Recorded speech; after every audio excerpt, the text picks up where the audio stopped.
ഈ ആന വന്ന് ലാസ്റ്റ് കൊമ്പ് കുത്തി ഇങ്ങനെ കുരുക്കി വെച്ചപ്പോഴത്തേക്ക് ആ കൊമ്പിന്റെ ഇടയിൽ ഞാൻ വിട്ടുപോയത്, ഈ ചെവിയെല്ലാം പോയത്. ആന ചവിട്ടി ഒരു മനുഷ്യൻ പോലും ജീവിച്ചിരിക്കുന്നതായിരിക്കാത്ത സ്ഥാനത്ത് ദൈവം എന്നെ ഇത്രത്തോളം ബലം പകർന്നു എന്നെ എഴുന്നേൽപ്പിച്ച് നിർത്തിയതിനായി സ്തോത്രം.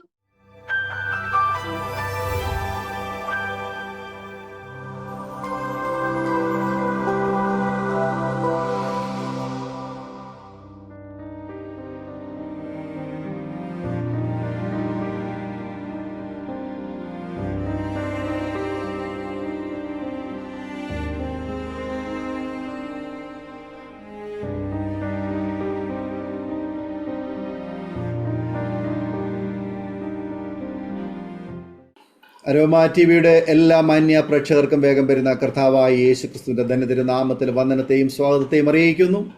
അനുഗ്രഹീതവും മനോഹരവുമായ നല്ല നിമിഷങ്ങൾക്കായി, നല്ല ദിവസത്തിനായി ഞാൻ കർത്താവിന് സ്തോത്രം ചെയ്യുന്നു. അരോമ ടിവിയുടെ പ്രേക്ഷകരോടൊപ്പം അനുഗ്രഹിക്കപ്പെട്ട ജീവിതാനുഭവവും ദൈവം നടത്തിയ അത്ഭുതകരമായ വഴികളെയും കുറിച്ച് പങ്കുവയ്ക്കേണ്ടതിന് ഇന്ന് നമ്മുടെ ക്ഷണം സ്വീകരിച്ച് നമ്മോടൊപ്പം ജോയിൻ ചെയ്തിരിക്കുന്ന കർത്താവിൻ്റെ വിലപ്പെട്ട ദാസി സിസ്റ്റർ വിജി ജോസഫാണ്. തൻ്റെ ജീവിതം പ്രേക്ഷകരെല്ലാവരും ശ്രദ്ധയോടെ കേൾക്കണമെന്ന് ഞാൻ ആദ്യമേ തന്നെ ഓർപ്പിക്കുകയാണ്. സമീപകാലത്തെ വാർത്താ മാധ്യമങ്ങളിൽ നിറഞ്ഞു നിന്ന സംഭവബഹുലമായ വാർത്തയ്ക്ക് പിന്നിൽ ആധാരമായി തീർന്ന ഒരു സഹോദരിയുടെ ജീവിതമാണ് നാം കേൾക്കാൻ പോകുന്നത്. കേരളത്തിൽ വടക്കൻ ജില്ലയായ പാലക്കാട് ഒരു ഗ്രാമപ്രദേശത്ത് പ്രിയ വിജി സിസ്റ്റർ തൻ്റെ മകനുമായി സന്ധ്യയ്ക്ക് നടന്നു വരുന്ന സമയത്ത് അവരുടെ ഉപജീവന വസ്തുക്കളുമായി കടയിൽ നിന്ന് സാധനങ്ങളൊക്കെ വാങ്ങി വരുമ്പോൾ പ്രിയ സഹോദരിയെ ഒരു കാട്ടാന ആക്രമിക്കുവാൻ ഇടയായി തീർന്നു. തദവസരത്തിൽ തന്നോടൊപ്പം ഉണ്ടായിരുന്ന തൻ്റെ മകൻ പ്രിയ മാതാവിനെ രക്ഷിക്കുവാൻ വേണ്ടിയിട്ട് ഓടിച്ചെല്ലുകയും ആ കാട്ടാനയുടെ ആക്രമണത്തിൽ അതിദാരുണമായി ആ മകൻ കൊല്ലപ്പെടുവാനും ഇടയായി തീർന്നു. പ്രിയ മാതാവ് വളരെ ഏറെ കഷ്ടതയുടെ അനുഭവങ്ങളിലൂടെ കടന്നുപോയ തൻ്റെ ജീവിതത്തിലെ അനുഭവങ്ങൾ, തൻ്റെ ഓർമ്മകൾ, തൻ്റെ സാക്ഷ്യം അരോമ ടിവിയുടെ പ്രേക്ഷകരുമായിട്ട് തുടർന്ന് സംസാരിക്കുന്നു. നമുക്കേവർക്കും ശ്രദ്ധയോടെ സ്കിപ്പ് ചെയ്യാതെ തൻ്റെ വാക്കുകൾ നമുക്ക് കേൾക്കാം. പ്രിയദാസിക്ക് നമ്മോട് പറയാനുള്ളത് ആരും വിട്ടുകളയാതെ എല്ലാം കേട്ട് ആ കുടുംബത്തിന് വേണ്ടി നിങ്ങൾ പ്രാർത്ഥിക്കുവാൻ മുഖാന്തരമായി തീരട്ടെ. നാം എല്ലാവരും പ്രാർത്ഥനയോടെ ആയിരിക്കുമ്പോൾ കർത്താവിൻ്റെ വിലപ്പെട്ട ദാസി പ്രിയ വിജി ജോസഫ് സിസ്റ്ററിനെ തികഞ്ഞ സ്നേഹത്തോടും ആദരവോടും കൂടി അരോമ ടിവിയുടെ പ്രേക്ഷകരോടൊപ്പം സമയം ചിലവഴിക്കുന്നതിനായിട്ട് സ്വാഗതം ചെയ്തുകൊള്ളുന്നു. എൻ്റെ പേര് വിജി ജോസഫ്. ഞാനിപ്പോൾ ജോയിൻ ചെയ്തിരിക്കുന്നത് പാലക്കാട് മുണ്ടൂർ എന്ന സ്ഥലത്ത് നിന്നാണ്. ഞാനിപ്പോൾ മോളുടെ വീട്ടിലാണ് ഉള്ളത്. മോളും ഹസ്ബൻഡും 2 പൈതങ്ങളും പിന്നെ എൻ്റെ ഹസ്ബൻഡും ആയിരിക്കുന്നു. ഈ പ്രോഗ്രാമിൽ എനിക്ക് ജോയിൻ ചെയ്യുവാൻ വലുതാകുന്ന ദൈവം ഇടയാക്കിയതിനെ സ്തോത്രം ചെയ്യുന്നു. അതിന് മുഖാന്തരമായത് പ്രിയ ഡൽഹിയിലുള്ള ഷീബാന്റെയും അതുപോലെ തന്നെ പാസ്റ്റർ ഡാനിയൽ ജോൺ എന്ന പാസ്റ്ററുമാണ് എന്നെ ഇതിലേക്ക് ക്ഷണിച്ചത്. അവരോടുള്ള നന്ദിയെ ആദ്യമായിട്ട് അറിയിക്കുകയാണ്. ഞാൻ എൻ്റെ സാക്ഷിയിലേക്ക് കടക്കുകയാണ്. എൻ്റെ സ്വദേശം എന്ന് പറയുന്നത് തൃശ്ശൂരാണ്. എൻ്റെ മാതാപിതാക്കൾ കോട്ടയത്തിന്റെ പ്രദേശത്ത് നിന്ന് വളരെ വർഷങ്ങൾക്ക് മുമ്പ് തൃശ്ശൂരിൽ കുടിയേറി പാർത്തതാണ്. ഞാൻ ജനിച്ചു വളർന്നത് പഠിച്ചതും എല്ലാം തൃശ്ശൂര് പൂമല എന്ന ഒരു ഗ്രാമീണ സൗന്ദര്യമുള്ള ഒരു സ്ഥലത്താണ്. അവിടെയാണ് ഞാൻ എൻ്റെ സ്കൂൾ വിദ്യാഭ്യാസവും കോളേജ് വിദ്യാഭ്യാസവും എല്ലാം അവിടെയാണ് ഞാൻ പഠിച്ച് പൂർത്തീകരിച്ചത്. ഞങ്ങളുടെ വീട്ടില് ഞങ്ങൾ 4 മക്കളാണുള്ളത്. 2 സഹോദരങ്ങൾ, 2 പെൺമക്കളുമാണ് എൻ്റെ അപ്പനും അമ്മയ്ക്കും ഉള്ളത്. ഞങ്ങളുടെ അമ്മയാണ് ഞങ്ങളുടെ വീട്ടിലെ കാര്യങ്ങളെല്ലാം നടത്തിക്കൊണ്ട് വന്നിരുന്നത്. പിതാവ് എന്ന് പറയുന്നത് ഒരു ചെറിയ രാഷ്ട്രീയ പ്രവർത്തകനും കാര്യങ്ങളൊക്കെ ആയിട്ട് ഇങ്ങനെ നടക്കുകയായിരുന്നു.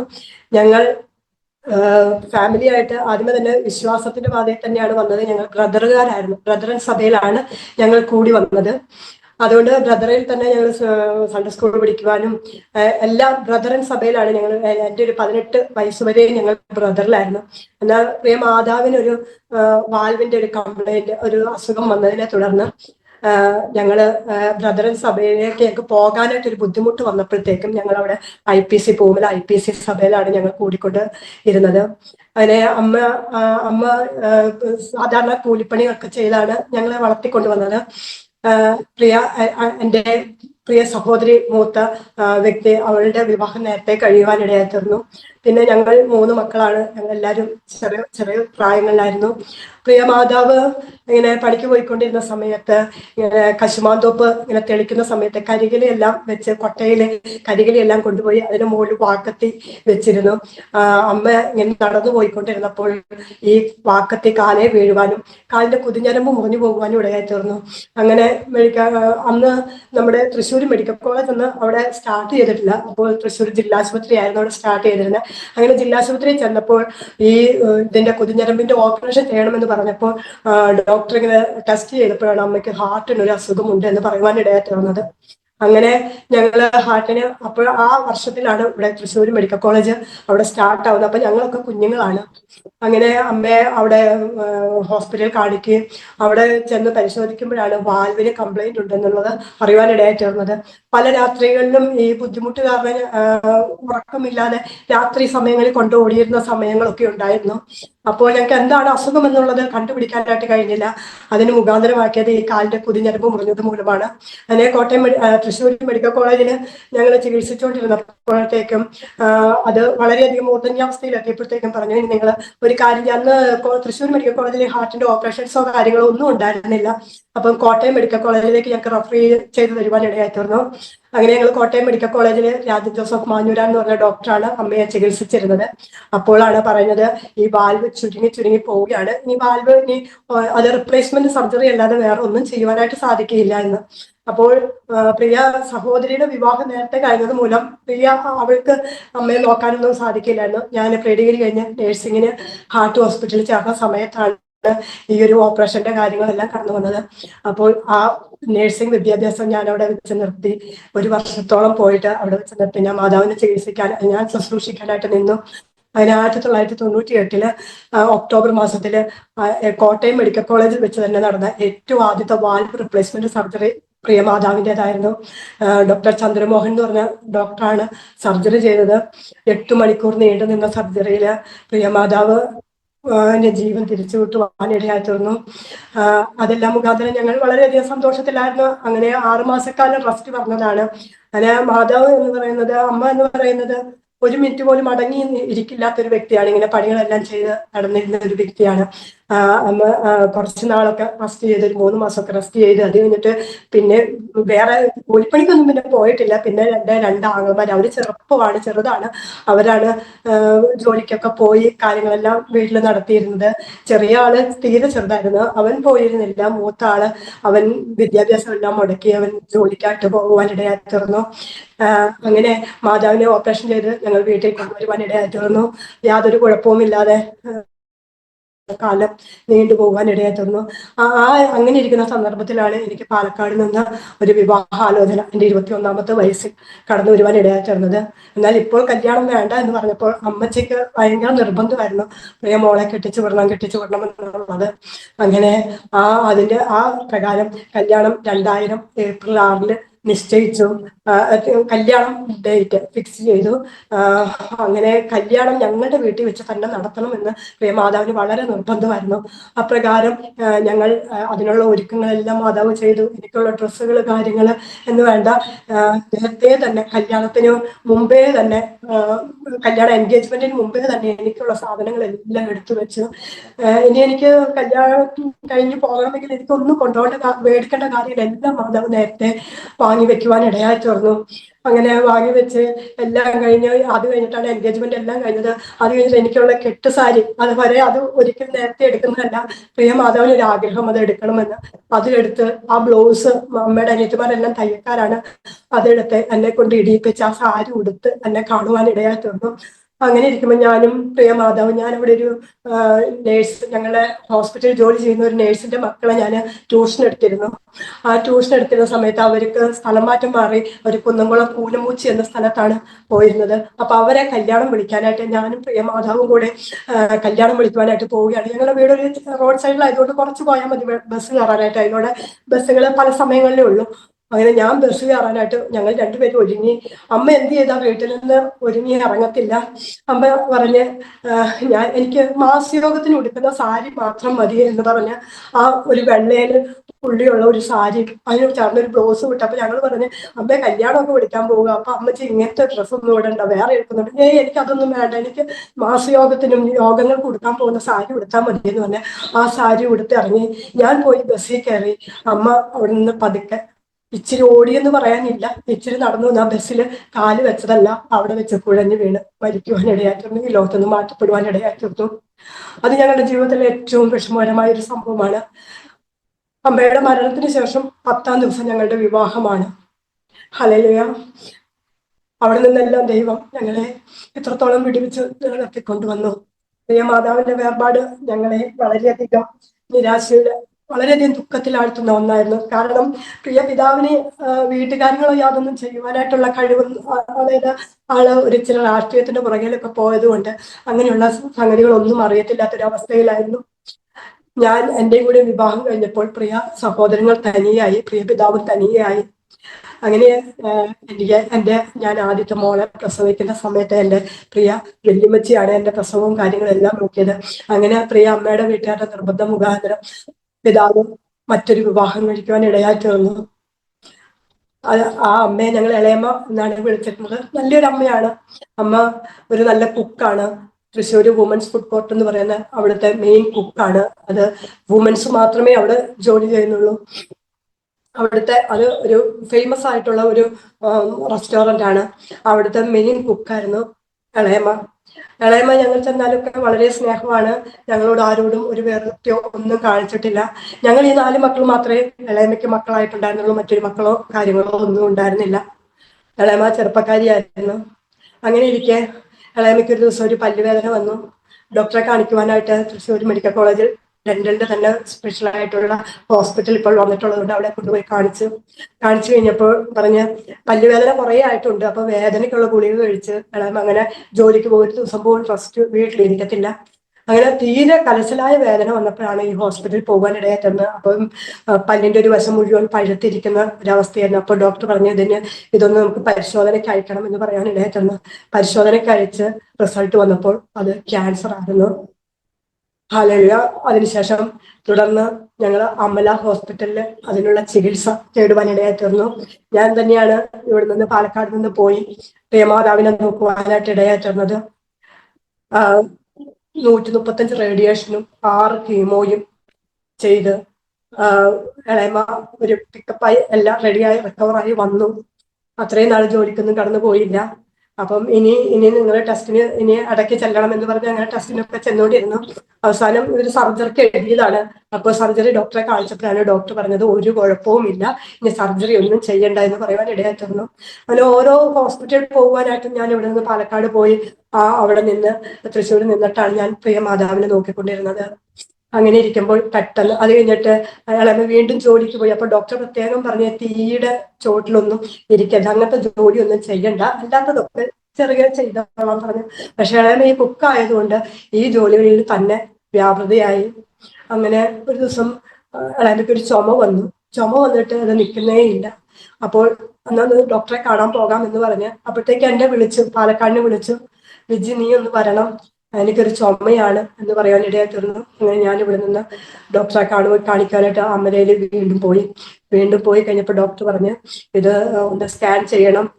അപ്പൊ എക്സ്റേ എടുത്തപ്പോഴത്തേക്കും അവിടെ വെള്ളം കെട്ടി കിടക്കുന്ന ഒരവസ്ഥയാണ് കാണാൻ ഇടയായത്. അപ്പൊ സ്കാനൊക്കെ ചെയ്ത് കഴിഞ്ഞപ്പോഴാണ് ഈ ക്യാൻസറിന്റെ അംശങ്ങൾ ശ്വാസകോശത്തിലേക്ക് ബാധിച്ചതായിരുന്നു. അവിടെ അഡ്മിറ്റാക്കി 1 മാസം കിടന്നു. 1 മാസമായപ്പോഴത്തേക്കും പ്രിയ മാതാവും ഈ ലോകത്തിൽ നിന്ന് വിളിപ്പറയാൻ ഇടയായി തീർന്നു. ഞങ്ങൾക്ക് ലോകപ്രകാരമുള്ള മാതാക്കൾ ഞങ്ങളിൽ നിന്ന് വേർപെട്ടു പോയപ്പോൾ മാനസികമായ വിഷമങ്ങളും പ്രയാസങ്ങളും ഞങ്ങളുടെ ജീവിതത്തിൽ കടന്നു വന്നു. കർത്താവ് എന്തുകൊണ്ട് ഞങ്ങൾക്ക് ഇങ്ങനെയുള്ള പരീക്ഷണങ്ങൾ ദൈവം തന്നു എന്ന് ചോദിച്ചപ്പോൾ ഹല്ലേലൂയ, ദൈവം ഞങ്ങളെ ഇവിടെ നിർത്തി. ഞങ്ങളെ 4 മക്കളെയും അവിടുന്ന് പരിപാലിച്ചു. പ്രിയ പിതാവ് ഇപ്പോഴും ഉണ്ട്. പ്രിയ പിതാവിന് പ്രായം ആയെങ്കിലും ദൈവം അവിടെ നിന്ന് നടത്തുന്നതെന്നല്ലാതെ മറ്റൊന്നും പറയുവാനായിട്ടില്ല. അങ്ങനെ എൻ്റെ വീട്ടിലെ എൻ്റെ ഭവനത്തിലെ കാര്യങ്ങളെല്ലാം ഇതുപോലെയൊക്കെയായി കടന്നുപോയി. എൻ്റെ പാലക്കാട് ഞാനിവിടെ കടന്നു വന്നപ്പോൾ പ്രിയപ്പെട്ടവന്റെ പിതാവില്ല, മാതാവും അവരും 4 മക്കളാണ്. രണ്ട് അവരും 2 ആണും 2 പെണ്ണുമാണ്. അതിന്റെ ഏറ്റവും മൂത്ത ചേച്ചീനെ പുല്ലാട് കെട്ടിച്ചിരിക്കുന്നു. ഏറ്റവും ഇളയ മോള് അവളെ റാന്നിക്ക് കെട്ടിച്ചിരിക്കുന്നു. രണ്ടാമത്തവൻ അവൻ കോട്ടയം ഭാഗത്താണ്. പ്രിയ മാതാവും ഉണ്ട്. ഇവരുടെ പിതാവും ഇതുപോലെ ഒരു കല്യാണത്തിന് പോയതാണ്. അവിടെ വെച്ച് കല്യാണത്തിന്റെ തലേ ദിവസം രാത്രിക്കത്തെ ഫുഡ് കഴിച്ച് കൈ കഴുകാൻ നിന്നപ്പോൾ പെട്ടെന്ന് അറ്റാക്ക് വന്ന് പെട്ടെന്ന് ഈ ലോകത്തൊന്നും മാറ്റപ്പെടുവാനിടയായി തീർന്നു. അതിനുശേഷം പ്രിയപ്പെട്ടവനാണ് കുടുംബത്തിലെ കാര്യങ്ങളെല്ലാം നടത്തിയതും ഇവരെല്ലാവരും വിവാഹം വഴി കഴിച്ചയച്ചു കൊടുക്കാനിടയായി തീർന്നത്. പ്രിയ മാതാവ് ഞങ്ങളോടൊപ്പമായിരുന്നു. അങ്ങനെ ഇരുന്നപ്പോൾ ഞാൻ ഒരു സ്കൂളിൽ പഠിപ്പിക്കുവാനായിട്ട്, ഞങ്ങളുടെ ഇവിടെ അടുത്ത് ഒരു സ്കൂളിൽ പഠിപ്പിക്കുവാനായിട്ട് പോയി. അപ്പൊ പ്രിയ പിള്ളേര് കുഞ്ഞുങ്ങളും എന്നോടൊപ്പം അവരെ ഞാൻ പഠിപ്പിച്ചതാണ് സ്കൂളിൽ. അങ്ങനെ അത് ഡെയിലി വേജസ് ആയിട്ട് പോയതാണ്, എന്നെ വിളിച്ചതാണ്. അങ്ങനെ ഡെയിലി വേജസ് ആയിട്ട് ഞാൻ പോയി. അങ്ങനെ പോയപ്പോഴാണ് പ്രിയ മാതാവിന് പെട്ടെന്നൊരു തലകറക്കം വരുവാനിടയായി തീർന്നു. അപ്പോൾ ഒരു വശം പാരലൈസ്ഡായി പോയി. അവനെ ഹോസ്പിറ്റലിൽ അഡ്മിറ്റ് ആക്കി കൊണ്ടുവന്ന് പിന്നെ എനിക്ക് ജോലിക്കൊന്നും പോകുവാനായിട്ട് കഴിഞ്ഞില്ല. മാതാവ് ഒരു വശം തളർന്ന് കിടപ്പായി പോയി. അതിനുശേഷം ഞങ്ങൾ ചികിത്സിക്കുവാനും പ്രിയ മാതാവിനെ നോക്കുവാനായിട്ടും എൻ്റെ 2 കുഞ്ഞുങ്ങളും മോനും മോളും എല്ലാം ഈ മാതാവിനെ നോക്കിയതാണ്. അവർ കുഞ്ഞുങ്ങളായിരുന്നു. എന്നിരുന്നാൽ പോലും മാതാവിന്റെ മലവിസർജനം ചെയ്യുന്നതെല്ലാം ഇവരും ചെയ്യും, എന്നോടൊപ്പം അവരും ചെയ്തുകൊണ്ടിരുന്നതാണ്.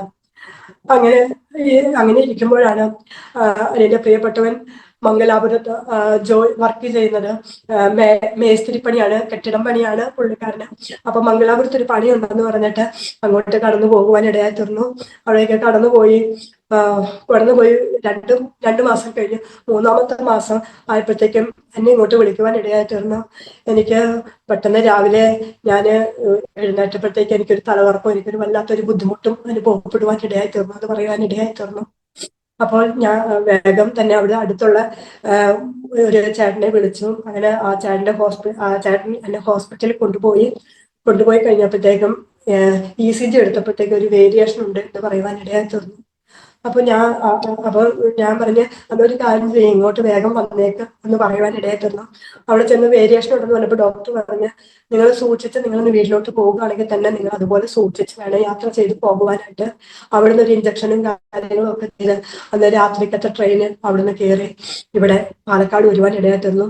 അപ്പൊ മോള് പ്രസവിച്ച് കിടക്കുന്ന സമയമാണ്. അപ്പൊ ഞങ്ങൾക്ക് ഞാൻ ഈ പ്രിയപ്പെട്ടവനെയും കൊണ്ട് ഞങ്ങള് ജില്ലാ ആശുപത്രിയിൽ കൊണ്ടുപോയി. അവിടെ ചെന്ന് ECG എടുത്ത് പിന്നെ ഒരു ബ്ലഡ് ടെസ്റ്റ് ചെയ്ത് റിപ്പോർട്ട് വന്നപ്പോഴത്തേക്കും അറ്റാക്ക് ആയിരുന്നു. അങ്ങനെ അവിടെ അഡ്മിറ്റ് ആകുവാൻ ഇടയായി തീർന്നു. അപ്പോൾ ആ സമയത്ത് ഞങ്ങൾക്ക് മാതാവിനെ നോക്കാൻ ബുദ്ധിമുട്ടായി. ആശുപത്രിയിൽ വേണം, മോള് പ്രസവിച്ചും കിടക്കുന്ന അങ്ങനത്തെ ഒരു അവസ്ഥയിലായപ്പോഴത്തേക്കും മാതാവിനെ വന്ന് അനിയൻ അവന്റെ വീട്ടിലോട്ട് കൊണ്ടുപോകാൻ ഇടയായി തീർന്നു. ഇതൊരു 3-3.5 വർഷം ആയതേ ഉള്ളൂ സംഭവം ഉണ്ടായിട്ട്. അങ്ങനെ പ്രിയപ്പെട്ടവൻ ആശുപത്രിയിൽ നിന്ന് ഡിസ്ചാർജ് വന്ന് ഇപ്പോൾ ആൻജിയോ ചെയ്യണമെന്ന് പറഞ്ഞ് അങ്ങനെ ആൻജിയോ ഒക്കെ കഴിഞ്ഞു. ഞങ്ങൾ വീട്ടില് പിന്നെ ഒരു പണിക്കൊന്നും പോകാൻ പറ്റാത്തൊരു വല്ലാത്ത ബുദ്ധിമുട്ടായി. 1 വർഷത്തോളം പണിക്കൊന്നും പോകാൻ പറ്റാത്ത ദിവസം ബുദ്ധിമുട്ടായി. ആ സമയത്ത് മോൻ ഡിഗ്രിക്ക് പഠിക്കുന്ന സമയമാണ്, ഡിഗ്രി ഫസ്റ്റ് ഇയർ. അവൻ +2 കഴിഞ്ഞതേ ഉള്ളൂ. മോൾക്കും വലിയ പ്രായമില്ല, അവൾക്കിപ്പോഴും 24 വയസ്സായതേ ഉള്ളൂ. അപ്പോൾ പിന്നെ ഞങ്ങൾക്ക് മോളുടെ വീട്ടിൽ തന്നെ നിൽക്കേണ്ടതായ 1 വർഷത്തോളം അവിടെ തന്നെ നിൽക്കേണ്ടതായ അവസ്ഥയിൽ ഞങ്ങൾ കടന്നു പോകുവാൻ ഇടയായി തീർന്നു. അതിനുശേഷം തുടർന്ന് പ്രിയപ്പെട്ടവൻ വീണ്ടും ജോലിക്ക് കടന്നു പോകുവാൻ ഇടയായി തീർന്നു. അങ്ങനെ ഇരുന്നപ്പോൾ 2022 നവംബർ മാസത്തില് ജനുവരി മാസത്തില് പ്രിയപ്പെട്ടവന് പെട്ടെന്നൊരു ശരീരം തളരുന്ന പോലൊരു അവസ്ഥയും വല്ലാത്തൊരു ബുദ്ധിമുട്ടും അനുഭവപ്പെട്ടു. ഞങ്ങൾ എത്രയും വേഗം തന്നെ ഞങ്ങളുടെ അടുത്തുള്ളവരും ഞങ്ങളെല്ലാവരും കൂടി വേഗം ഹോസ്പിറ്റലിൽ കൊണ്ടുപോകാൻ അടുത്തുള്ളൊരു ഹോസ്പിറ്റലിൽ കൊണ്ടുപോയപ്പോഴത്തേക്ക് അവർ പറഞ്ഞു ഇവിടെ പറ്റില്ല, നിങ്ങൾ എത്രയും പെട്ടെന്ന് ജില്ലാ ആശുപത്രിയിലേക്ക് കൊണ്ടുപോയിക്കോളാൻ പറഞ്ഞു. അങ്ങനെ ഞങ്ങൾ ജില്ലാ ആശുപത്രിയിലേക്ക് കൊണ്ടുപോയി വീണ്ടും ECG എടുത്തു, TMT ടെസ്റ്റ് ചെയ്തു. ചെയ്ത് കഴിഞ്ഞപ്പോഴത്തേക്കും അതിന്റെ കൗണ്ട് ഒത്തിരി കൂടുതലായി പോയി. അപ്പോൾ ഡോക്ടർ പറഞ്ഞു ഇത് മേജർ അറ്റാക്ക് വന്നിരിക്കുകയാണ്. അപ്പോൾ നോക്കിയപ്പോഴാണ് പറയുന്നത് ഒരറ്റാക്ക് അല്ല കഴിഞ്ഞത്, 3-ാമത്തെ അറ്റാക്കാണ്. രക്ഷപ്പെടുമോ എന്ന് തന്നെ അവര് സംശയം പറഞ്ഞതാണ് ആ സമയത്ത് ഞാനും കുഞ്ഞുങ്ങളും ദൈവസന്നിധിയിൽ കരഞ്ഞു പ്രാർത്ഥിക്കുവാൻ ഇടയായി തീർന്നു. ഡോക്ടർ പറഞ്ഞു ഇനി രക്ഷപ്പെട്ട തന്നെയും ഇനി ജോലിക്ക് പോകുവാനൊക്കെ ഒരു ബുദ്ധിമുട്ടായിരിക്കുമെന്ന് പറഞ്ഞ് അങ്ങനെ വീണ്ടും ഹോസ്പിറ്റലിൽ അഡ്മിറ്റ് ആകുവാനും അവിടെ എല്ലാവരുടെയും പ്രാർത്ഥനയുടെ ഫലമായിട്ട് ഞാൻ ക്രിസ്തീയ ഗ്രൂപ്പുകളൊക്കെ ഉണ്ട്, അവിടെയെല്ലാം ഞാൻ എഴുതിയിടുവാനൊക്കെ ഇടയായി തന്നു. അങ്ങനെ എഴുതിയിട്ട് എല്ലാവരും പ്രാർത്ഥിച്ചിട്ട് ഫലമായിട്ട് 8ാം ദിവസം ഞങ്ങൾ തിരിച്ച് ഞങ്ങളെ ഡിസ്ചാർജ് ആയി വീട്ടിലോട്ട് വരുവാൻ ഇടയായി തന്നു. പിന്നെയും പണിക്ക് പോകുന്നതൊക്കെ ഒരു ബുദ്ധിമുട്ടുള്ളതാണ് സാഹചര്യമായിരുന്നു. എന്നിരുന്നാൽ പോലും അവന് പഠിക്കുകയും ചെയ്യണം. ആ സമയത്തും ഞങ്ങൾ വളരെയധികം ബുദ്ധിമുട്ടുകൾ അനുഭവിച്ചു. എന്നിരുന്നാൽ പോലും ദൈവം ഞങ്ങളെ നടത്തി എന്ന് പറയുവാനല്ലാതെ ഞങ്ങൾക്ക് മറ്റൊന്നിനും കഴിയുകയില്ല. ഞങ്ങൾ കൂടി വരുന്ന സഭ ചർച്ചക്കോട് ആണ്. അത് ഞങ്ങളുടെ വീടിന്റെ അടുത്ത് തന്നെ ഞങ്ങൾ സ്ഥലം കൊടുത്ത് ഞങ്ങൾ ചേട്ടനിയന്മാരും 3-4 പേരാണ് അവിടെ താമസിക്കുന്നത്. അങ്ങനെ പണിത ഒരു സഭയാണ്. അപ്പൊ ആ സഭയിലാണ് ഞങ്ങൾ കൂടി വരുന്നത്. അപ്പോൾ എല്ലാ പാസ്റ്റർമാരും എല്ലാവരും പ്രാർത്ഥിക്കൊക്കെ ഇടയായി തീർന്നു. ദൈവസന്നിധിയില് ദൈവം അവിടുന്ന് എത്രത്തോളം വിടുതലും ആശ്വാസവും നൽകി തന്ന് ഞങ്ങളെ വഴി നടത്തി. ഓരോ ബുദ്ധിമുട്ടുകളും പ്രയാസങ്ങളും ജീവിതത്തിന് നേരെ പലപ്പോഴായിട്ട് കടന്നു വരുവാൻ ഇടയായി തന്നു. ഞാൻ ചിന്തിച്ചു, എനിക്ക് മാതാവ് ഉണ്ടായിരുന്നുവെങ്കിൽ എന്നൊക്കെ ചിന്തിച്ചതാന്നൊരു സമയങ്ങള്. ഒരു മാതാവ് ഉണ്ടെങ്കിൽ അതുപോലെ അന്വേഷിക്കാനായിട്ട് മാതാക്കൾ വന്ന് നമ്മളെ അന്വേഷിക്കുകയൊക്കെ ചെയ്യും. പ്രിയ പിതാവിന് ഞങ്ങളെ അന്വേഷിക്കുന്നുണ്ട്, സാധാരണ അന്വേഷിക്കുന്നുണ്ട്. എന്നാലും ഒരു പ്രിയ മാതാവില്ലാത്തതിന്റെ ഒരു ബുദ്ധിമുട്ടുകളെല്ലാം ഞങ്ങൾ അനുഭവിക്കുവാൻ ഇടയായി തന്നു. എന്നാൽ പോലും പ്രകാരമുള്ള മാതാവ് ഞങ്ങളിൽ നിന്ന് മാറ്റപ്പെട്ടു പോയാലും ദൈവം ഞങ്ങൾക്ക് മാതാവായി കൂടെ ഇരുന്ന് വഴി നടത്തി. ഹല്ലേലൂയ. ദൈവത്രത്തോളം വിടുതൽ എല്ലാം നൽകി തന്ന് ഞങ്ങൾ വളരെ സന്തോഷത്തോടെ ഞങ്ങളുടെ ജീവിതം മുന്നോട്ട് പോവുകയാണ്. പ്രിയമകൾ ഡിഗ്രിക്ക് പെരിന്തൽമണ്ണ ഗവൺമെന്റ് കോളേജ് PTM എന്ന് പറയും, PTM കോളേജ് ഗവൺമെന്റ് കോളേജിലാണ് അവന് അഡ്മിഷൻ കിട്ടിയത്. അവൻ +2 നല്ല മാർക്കോടുകൂടി, നന്നായി പഠിക്കാൻ നല്ല മിടുക്കനായിരുന്നു. നല്ല മാർക്കോടുകൂടി അവൻ +2 പാസ്സായി. കോളേജിലൊക്കെ സീറ്റ് കിട്ടാൻ തന്നെ അവന് എല്ലാവർക്കും ബുദ്ധിമുട്ടുള്ള ഒരു സമയത്ത് ഇവൻ പഠിച്ചിരുന്നത് ജേർണലിസമാണ്. +2 എടുത്ത് പഠിച്ചിരുന്നത്. അവന് ജേർണലിസ്റ്റ് ആവണം എന്നുള്ളത് വലിയൊരു ആഗ്രഹമായിരുന്നു. ആ ആഗ്രഹത്തിന് പ്രകാരം അവൻ ജേർണലിസം, അത് അകത്തേത്തറ NSS കോളേജിലാണ് അവൻ +2 പഠിച്ചത്. +2 പഠിച്ച് നല്ല മാർക്കോടുകൂടി പാസ്സാവാൻ ഇടയായി തീർന്നു. അങ്ങനെ ജേർണലിസത്തിന്റെ കോഴ്സ് തന്നെയുള്ള കോളേജുകൾ വളരെ കുറച്ചായതുകൊണ്ട്, അത് ദൂരങ്ങളിലൊക്കെ പോകുന്നത് കൊണ്ട് അവൻ പറഞ്ഞു, എന്നാൽ ഞാൻ BA ഇംഗ്ലീഷ് ലിറ്ററേച്ചർ എടുത്തോളാം അമ്മയെന്ന് പറഞ്ഞ് അങ്ങനെ ഞങ്ങൾ അതിന് മാത്രമാണ് ഇവര് എല്ലാ കോളേജിലും കൊടുത്തത്. അങ്ങനെ ഗവൺമെന്റ് കോളേജ് പെരിന്തൽമണ്ണ ഗവൺമെന്റ് കോളേജിൽ ഇവന് സീറ്റ് കിട്ടുവാൻ ഇടയായി തീർന്നു. ആ സമയത്ത് ഞങ്ങൾ പോയി ചേരുവാനും ആ ചേർന്ന സമയത്താണ് പ്രിയപ്പെട്ടവൻ ഇതുപോലെയുള്ള രോഗം വരുവാൻ ഇടയായി തീർന്നത്. എന്നാൽ അവിടെയെല്ലാം ദൈവം അവിടുന്ന് പരിപാലിച്ചു. ദൈവം അവിടെ നിന്ന് ഞങ്ങളെ വഴി നടത്തി. അവൻ കോളേജിൽ കടന്നുപോയി. അവൻ കോളേജിൽ പോയിട്ട് ഇത്ര ദൂരമുണ്ട് ഞങ്ങൾക്ക്. ഞങ്ങളുടെ വീട്ടിൽ നിന്ന് ഈ പെരിന്തൽമണ്ണ കോളേജിൽ പോകണമെങ്കിൽ പിന്നെ 1 മണിക്കൂർ നേരം ബസ്സിൽ ഇരുന്നിട്ട് വേണം അവിടേക്ക് പോകാൻ. 4:30 കോളേജ് വിട്ട് കഴിഞ്ഞാൽ അവൻ തിരിച്ചു വരുമ്പോഴത്തേക്കും 6, 7 മണി, 7:30, 8 മണിയൊക്കെ ആകും വീട്ടിൽ വരുമ്പോൾ. അവൻ തന്നെ നടന്നാണ് ഞങ്ങളുടെ വീട്ടിലോട്ട് വന്നിരുന്നത്. ഞങ്ങളുടെ ഭാഗം എന്ന് പറയുന്നത് 5-8 വീട്ടുകാർ മാത്രമേ ഞങ്ങളുടെ അവിടെ ഉള്ളൂ. എല്ലാവർക്കും ഈ സ്ഥലങ്ങളാണ്. അപ്പൊ അവിടെ റബ്ബറും പിന്നെ പ്ലാവ്, മാവ് അങ്ങനെയൊക്കെയുള്ള സാധനങ്ങളൊക്കെയുള്ള എല്ലാവർക്കും അതിൻ്റെതായ സ്ഥലങ്ങളാണ് ഉള്ളത്. അപ്പൊ ഞങ്ങൾ താമസിക്കുന്ന സ്ഥലത്ത് ഇത്രയും വീട്ടുകാർ മാത്രമേ ഉള്ളൂ. അത് കയറങ്കോട് എന്ന് പറയും ആ സ്ഥലം. പാലക്കാട് മുണ്ടൂര് കയറങ്കോട് എന്ന് പറയും. അപ്പൊ ഈ കയറങ്കോട് എന്ന് പറഞ്ഞു കഴിഞ്ഞാൽ NH റോഡാണ്. NH റോഡിൽ നിന്ന് 1 കിലോമീറ്റർ ഉള്ളിലോട്ടാണ് ഞങ്ങളുടെ വീട് ഇരിക്കുന്നത് സ്ഥലം. അപ്പൊ ഈ മോന് എന്നും രാത്രിയിൽ നടന്നാണ് അവൻ വന്നുകൊണ്ടിരുന്നത്. അവൻ ഒരു കുഴപ്പമില്ല. ഞങ്ങളെല്ലാവരും റോഡിലൂടെ രാത്രിയിലെല്ലാം നടന്നു പോയിക്കൊണ്ടിരുന്നതാണ് സമയങ്ങളാണ്. പ്രിയപ്പെട്ട ജോലി കഴിഞ്ഞാലും ചിലപ്പോൾ ദൂരെ സ്ഥലത്താ ജോലി ചെയ്യുന്നെങ്കിൽ 9 മണി 10 മണിയൊക്കെ ആകും വീട്ടിലോട്ട് കടന്നു വരുന്നത്. എന്നാൽ ഞങ്ങളുടെ ഈ ആരാധനാലയത്തിലേക്കൊക്കെ ഞങ്ങൾ രാത്രി കാലങ്ങളിൽ യോഗങ്ങളൊക്കെ ഉണ്ടാവും, ഉപവാസ പ്രാർത്ഥനയൊക്കെ വെക്കും. അപ്പം ഞങ്ങളുടെ പാസ്റ്റർമാരെന്ന് പറയുന്നത് കോട്ടയത്തിന്റെ പ്രദേശത്തു നിന്നും തിരുവല്ല, പത്തനംതിട്ടയുടെ പ്രദേശത്തു നിന്നും എല്ലാം കടന്നു വന്ന പാസ്റ്റർമാരാണ് ഇത്രയും നാൾ ഇവിടെ ശുശ്രൂഷിച്ചുകൊണ്ടിരുന്നത്. ഈ സമയങ്ങളിലും ശുശ്രൂഷിച്ച പാസ്റ്റർ എന്ന് പറയുന്നത് തിരുവല്ലയിൽ നിന്ന് കവിയൂർ എന്ന് പറയുന്ന സ്ഥലത്തു നിന്ന് കടന്നു വന്ന പാസ്റ്ററാണ് ഞങ്ങളുടെ ഇവിടെ ശുശ്രൂഷ ചെയ്തുകൊണ്ടിരുന്നത്. അപ്പോൾ അങ്ങനെ നല്ല രീതിയിൽ ഞങ്ങൾ കടന്നുപോയി. ഞങ്ങൾ അവിടെ ആരാധനയും കാര്യങ്ങളും ഒക്കെ ഉണ്ടായിരുന്നു. എന്നാൽ കുറച്ച് നാളുകളായിട്ട് ഞങ്ങൾക്ക് മീറ്റിങ്ങുകളൊന്നും നടത്താൻ പറ്റാത്തതാവുന്ന ഒരു സാഹചര്യം പരാജയത്തിലൂടെയല്ല കടന്നുപോയി. എന്നിരുന്നാൽ പോലും ഞായറാഴ്ചത്തെ മീറ്റിങ്ങുകളെല്ലാം നല്ല നല്ല രീതിയിൽ കടന്നു പോകാൻ ഇടയായി തീർന്നു. YP സൺഡേ സ്കൂള് ഇങ്ങനെയുള്ള കാര്യങ്ങളെല്ലാം നല്ല രീതിയിൽ നടന്നുകൊണ്ടിരുന്നു. എല്ലാ പ്രാവശ്യവും YP ക്യാമ്പിന്, സ്റ്റേറ്റ് ക്യാമ്പിന് ഞങ്ങളുടെ പിള്ളേർക്കും ഞാനും ഒക്കെ അന്ന് പങ്കെടുത്തിരുന്നു. അപ്പൊ ഞങ്ങൾക്ക് പ്രസംഗത്തിനും ബൈബിൾ ക്വിസിനും മോന് പ്രസംഗത്തിനും ഒക്കെ ഫസ്റ്റ് വാങ്ങി തന്നെയാണ് ഞങ്ങൾ അവിടെ നിന്ന് കടന്നു വന്നത്. ഈ സൺഡേ സ്കൂൾ പഠിപ്പിക്കുന്നത് ഞങ്ങൾക്ക് അധികം വീട്ടുകാരൊന്നും ഇല്ലെങ്കിൽ ഞങ്ങളുടെ 5 കുട്ടികൾ ഉണ്ടായിരുന്നു സൺഡേ സ്കൂളിന്. അത് എൻ്റെ മക്കൾ 2 പേരും ചേട്ടൻ്റെ മക്കൾ 3 പേരുമാണ്. അവര് സ്റ്റേറ്റ് സൺഡേ സ്കൂളില് എല്ലാ പ്രാവശ്യവും പരീക്ഷയ്ക്ക് അവർ എഴുതിയിരുന്ന സമയങ്ങളിൽ ഫസ്റ്റും സെക്കൻഡും അവര് വാങ്ങി അതുപോലെ നല്ല രീതിയിൽ കടന്നു വന്നതാകുന്ന മക്കളാണ്. അവൻ ഡിഗ്രിക്ക് ഫസ്റ്റ് ഇയർ പോയി. ഫസ്റ്റ് ഇയർ കൊറോണയുടെ ടൈം ആയതുകൊണ്ട് അവന് ക്ലാസ് ഇല്ലാത്തതാണ് സമയങ്ങൾ കടന്നു വന്നത്. അപ്പോൾ വീട്ടിലിരുന്ന് പഠിക്കുന്ന സമയം. സെക്കൻഡ് ഇയർ മുതലാണ് അവൻ കോളേജിലൊക്കെ പോകാൻ തുടങ്ങിയത്. നല്ല രീതിയിൽ അവൻ നന്നായി പഠിച്ച് വൈകുന്നേരങ്ങളിലാണ് അവൻ വരുന്നത്. ആ സമയങ്ങളിലൊന്നും സത്യത്തില് അവൻ യഥാർത്ഥമായിട്ടുള്ള ദൈവത്തെ, അതായത് നമ്മൾ ആരാധനയ്ക്ക് പോകും, അപ്പോൾ അവനും കൂടെ വരും, അങ്ങനെ ഉള്ള ഒരു പൈതലായിരുന്നു. എന്തെങ്കിലും മീറ്റിംഗ് കൊണ്ട് അതിന് പോകും, അങ്ങനെ. അല്ലാതെ യഥാർത്ഥമായിട്ട്, അതായത് ദൈവം എങ്ങനെയാണ് എങ്ങനെ ചെയ്തെന്നുള്ള ഒരു ഉപകാരങ്ങളൊക്കെ ചെയ്തെന്നുള്ളത് അറിയുന്നതാകുന്ന ഒരു സമയങ്ങളല്ലായിരുന്നു അവന്റെ കോളേജ് വിദ്യാഭ്യാസം എന്ന് പറയുന്നത്. എന്നാൽ ഒരു ഉഴപ്പനും അങ്ങനെയൊന്നുമല്ല, നല്ല രീതിയിൽ പോയിരുന്ന ഒരു പൈതലായിരുന്നു. എന്നാൽ ദൈവത്തെ കൂടുതലായിട്ട് അവൻ അറിഞ്ഞില്ല. ഡിഗ്രി എല്ലാം കഴിഞ്ഞപ്പോഴത്തേക്കാണ് ഞങ്ങൾ ആരും പറഞ്ഞു കൊടുത്തിട്ടില്ല, ആരും അവനോട് ഒന്നും പറഞ്ഞു കൊടുത്തിട്ടില്ല. ഇവൻ സ്വയമായിട്ട് അവൻ ദൈവത്തോട് കൂടുതൽ അടുക്കുവാൻ ഇടയായിട്ടാണ്. എനിക്കറിയില്ല, ഒരു ദിവസം എന്നോട് പറഞ്ഞു, അപ്പൊ ഞാനിന്ന് വീട്ടിൽ ഇരുന്നോട്ട് ഇന്ന് ഞാൻ 21 ദിവസം ഉപവാസം എടുക്കും അമ്മേ. അപ്പൊ ഞാൻ തന്നെ അതിശയിച്ചു പോയി, എന്താ ഇവന് ഇങ്ങനെ പറയുന്നത്? അപ്പൊ ഞാൻ ചോദിച്ചാൽ എന്നാണ് കുട്ടാ നിനക്ക്? ഞങ്ങൾ അവനെ കുട്ടാന്നാണ് വിളിക്കുന്നത്. അവന്റെ പേര് അലൻ എന്നാണെങ്കിലും ഞങ്ങളുടെ അവിടെയുള്ള പ്രദേശങ്ങളിലുള്ള എല്ലാവരും അവനെ കുട്ട എന്നാണ് വിളിക്കുന്നത്. അവിടെയുള്ള പാസ്റ്റർമാരെല്ലാം കുട്ട എന്നാണ് വിളിക്കുന്നത്. ഞങ്ങളുടെ വീടുകളിൽ എല്ലാവർക്കും പെൺമക്കളാണ് ഞങ്ങൾക്ക് എല്ലാവർക്കും കൂടുതലുള്ളത്. ഇവനാണ് ഒരാളായിട്ടുള്ളത്. ഇവന് വേറെ ചേട്ടന്റെ 2 ആൺപിള്ളേർ, അങ്ങനെ ആകെ 3 ആൺമക്കളെ ഉള്ളൂ ഞങ്ങൾക്ക്. അപ്പൊ ഇവനെ എല്ലാവരും മറ്റവരൊന്നും ഇവിടെ ഇല്ലാത്തതുകൊണ്ട് ഇവനാണ് എല്ലായിടത്തെയും മെയിൻ ആയിട്ട് നിൽക്കുന്നത്. അപ്പൊ അതുകൊണ്ട് ഇവനെ എല്ലാവർക്കും ഭയങ്കര ഇഷ്ടമാണ്. എല്ലാവരും കുട്ടാന്ന് പറഞ്ഞ് ഇവൻ ഈ പെൺപിള്ളേരുടെ കൂടെയാണ് ഇവൻ നടക്കുകയും ഒക്കെ ചെയ്തത്. അങ്ങനെ ഇരുന്നപ്പോ ഇവൻ എന്നോട് പറഞ്ഞു, അമ്മ ഞാൻ 21 ദിവസം ഞാൻ ഉപവാസം ഇരിക്കുക അമ്മയെന്ന് പറഞ്ഞു. അപ്പൊ ഞാൻ പറഞ്ഞു, അതെന്നാടാ? എനിക്ക് അങ്ങനെ തോന്നുക, എനിക്കെന്ത് ഇരിക്കണം എന്ന് പറഞ്ഞു.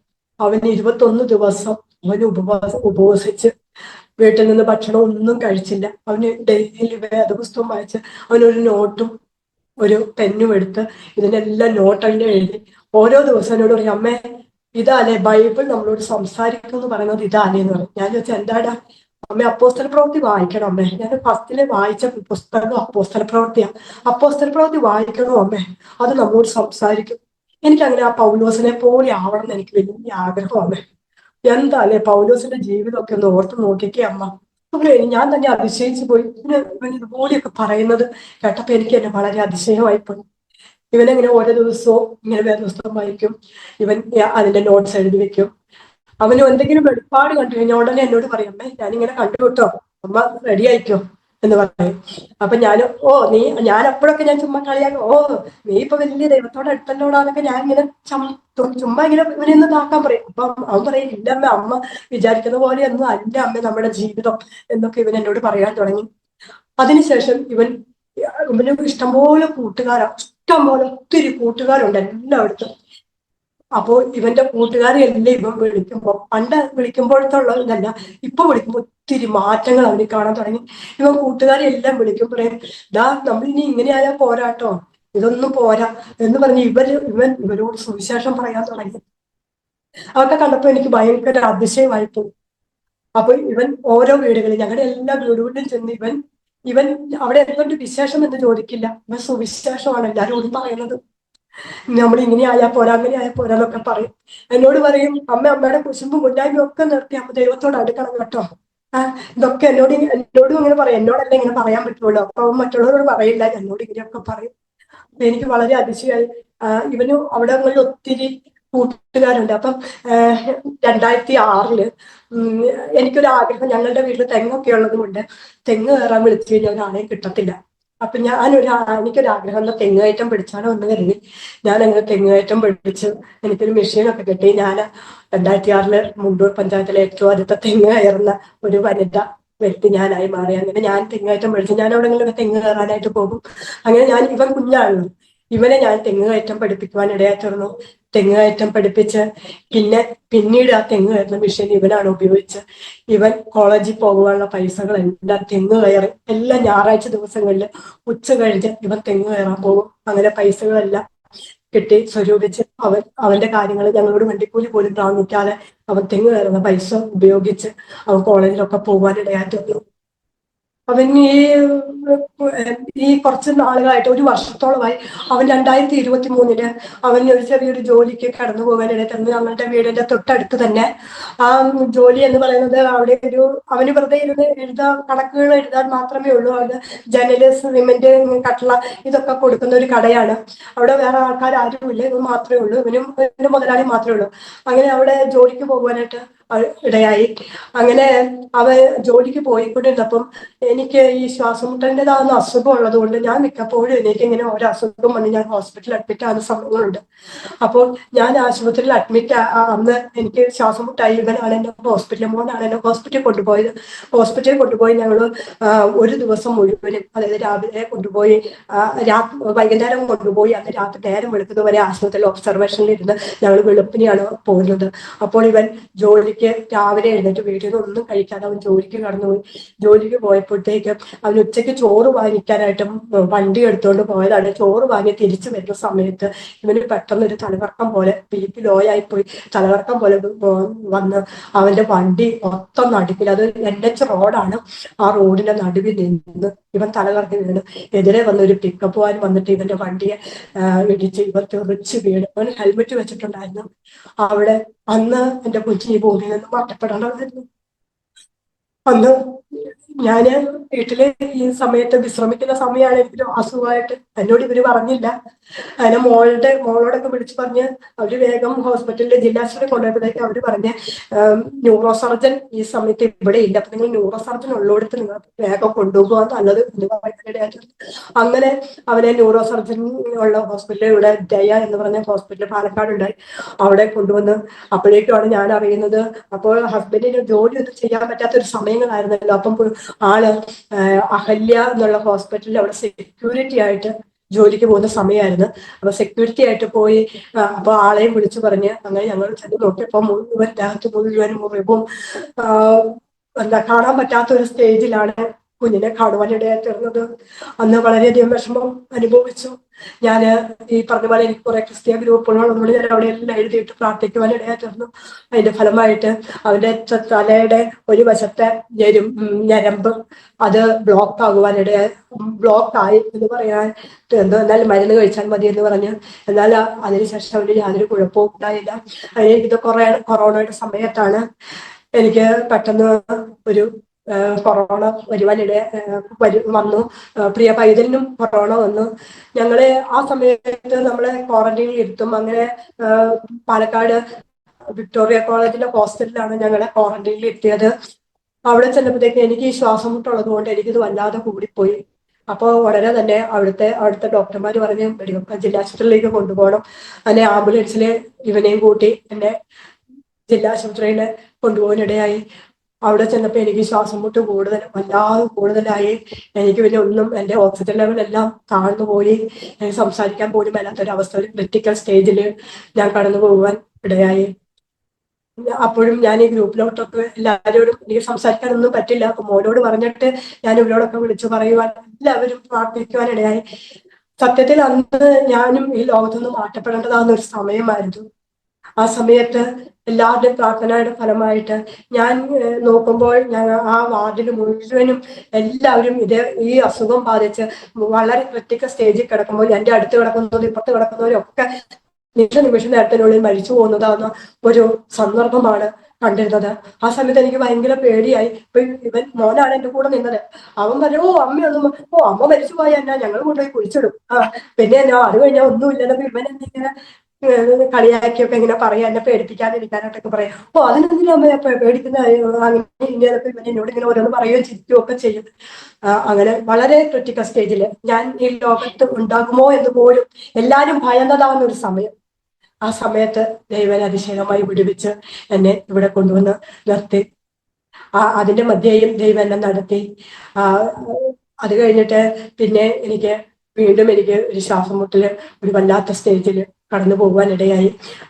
ആമവാദം എന്നുള്ളതാണ് അസുഖം എനിക്ക് കടന്നു വരുവാനിടയായി. അത് ആമവാദം എന്ന് പറഞ്ഞു കഴിഞ്ഞാൽ ഒരു ദിവസം രാത്രി നോക്കുമ്പോഴത്തേക്കും എന്റെ കൈകൾക്കാണ് വേദന ആദ്യമേ കടന്നു വന്നത്. കൈ വേദനിച്ചിട്ട് എനിക്ക് രാത്രി കിടക്കാൻ പോലും വരാത്തതാണ് അവസ്ഥ. നിമിഷ നേരം കൊണ്ട് നോക്കുമ്പോഴത്തേക്കും എല്ലാ വിരലുകളും, എല്ലാ ജോയിന്റ്സുകളും, കാലിന്റെ വിരലുകളും, കൈയുടെ വിരലുകളും, കാലിന്റെ മുട്ടും, കൈമുട്ടും എല്ലാം നീര് വന്ന് എനിക്കൊരു അടി നടക്കാനും മേല, എനിക്കൊന്നും ചെയ്യാൻ മേലാത്തതാണ് ഒരു അവസ്ഥയിലേക്ക് കടന്നുപോയി. അപ്പോൾ പെട്ടെന്ന് തന്നെ പിള്ളേര് എന്നെ അവിടെ അടുത്തുള്ള ഒരു ഹോസ്പിറ്റലിൽ കൊണ്ടുപോയി അവിടെ ചെന്ന് ഈ ആന്റിബയോട്ടിക് ഇതൊക്കെ ചെയ്തപ്പോഴത്തേക്ക് എനിക്കത് പറ്റിയില്ല. അപ്പോഴത്തേക്ക് അവിടെ ഒരു മാതാവ്, ഒരു പ്രായമുള്ള ഒരു മാതാവ് കടന്നു വന്ന് പ്രിയപ്പെട്ടവനോട് പറയുവാനിടെ, നിങ്ങൾ ഇവിടെ ചികിത്സിക്കട്ടെ, എത്രയും പെട്ടെന്ന് നിങ്ങൾ ആയുർവേദത്തിൽ കൊണ്ട് കാണിക്കുക എന്ന് പറഞ്ഞ് അങ്ങനെ എന്നെ പാലക്കാട് ജില്ലാ ആയുർവേദ ഹോസ്പിറ്റലിൽ കൊണ്ടുപോയി അവിടെ ചെന്ന് നോക്കിയ ഉടനെ ഡോക്ടർ പറഞ്ഞത് ഇത് ആമവാദമാണ്.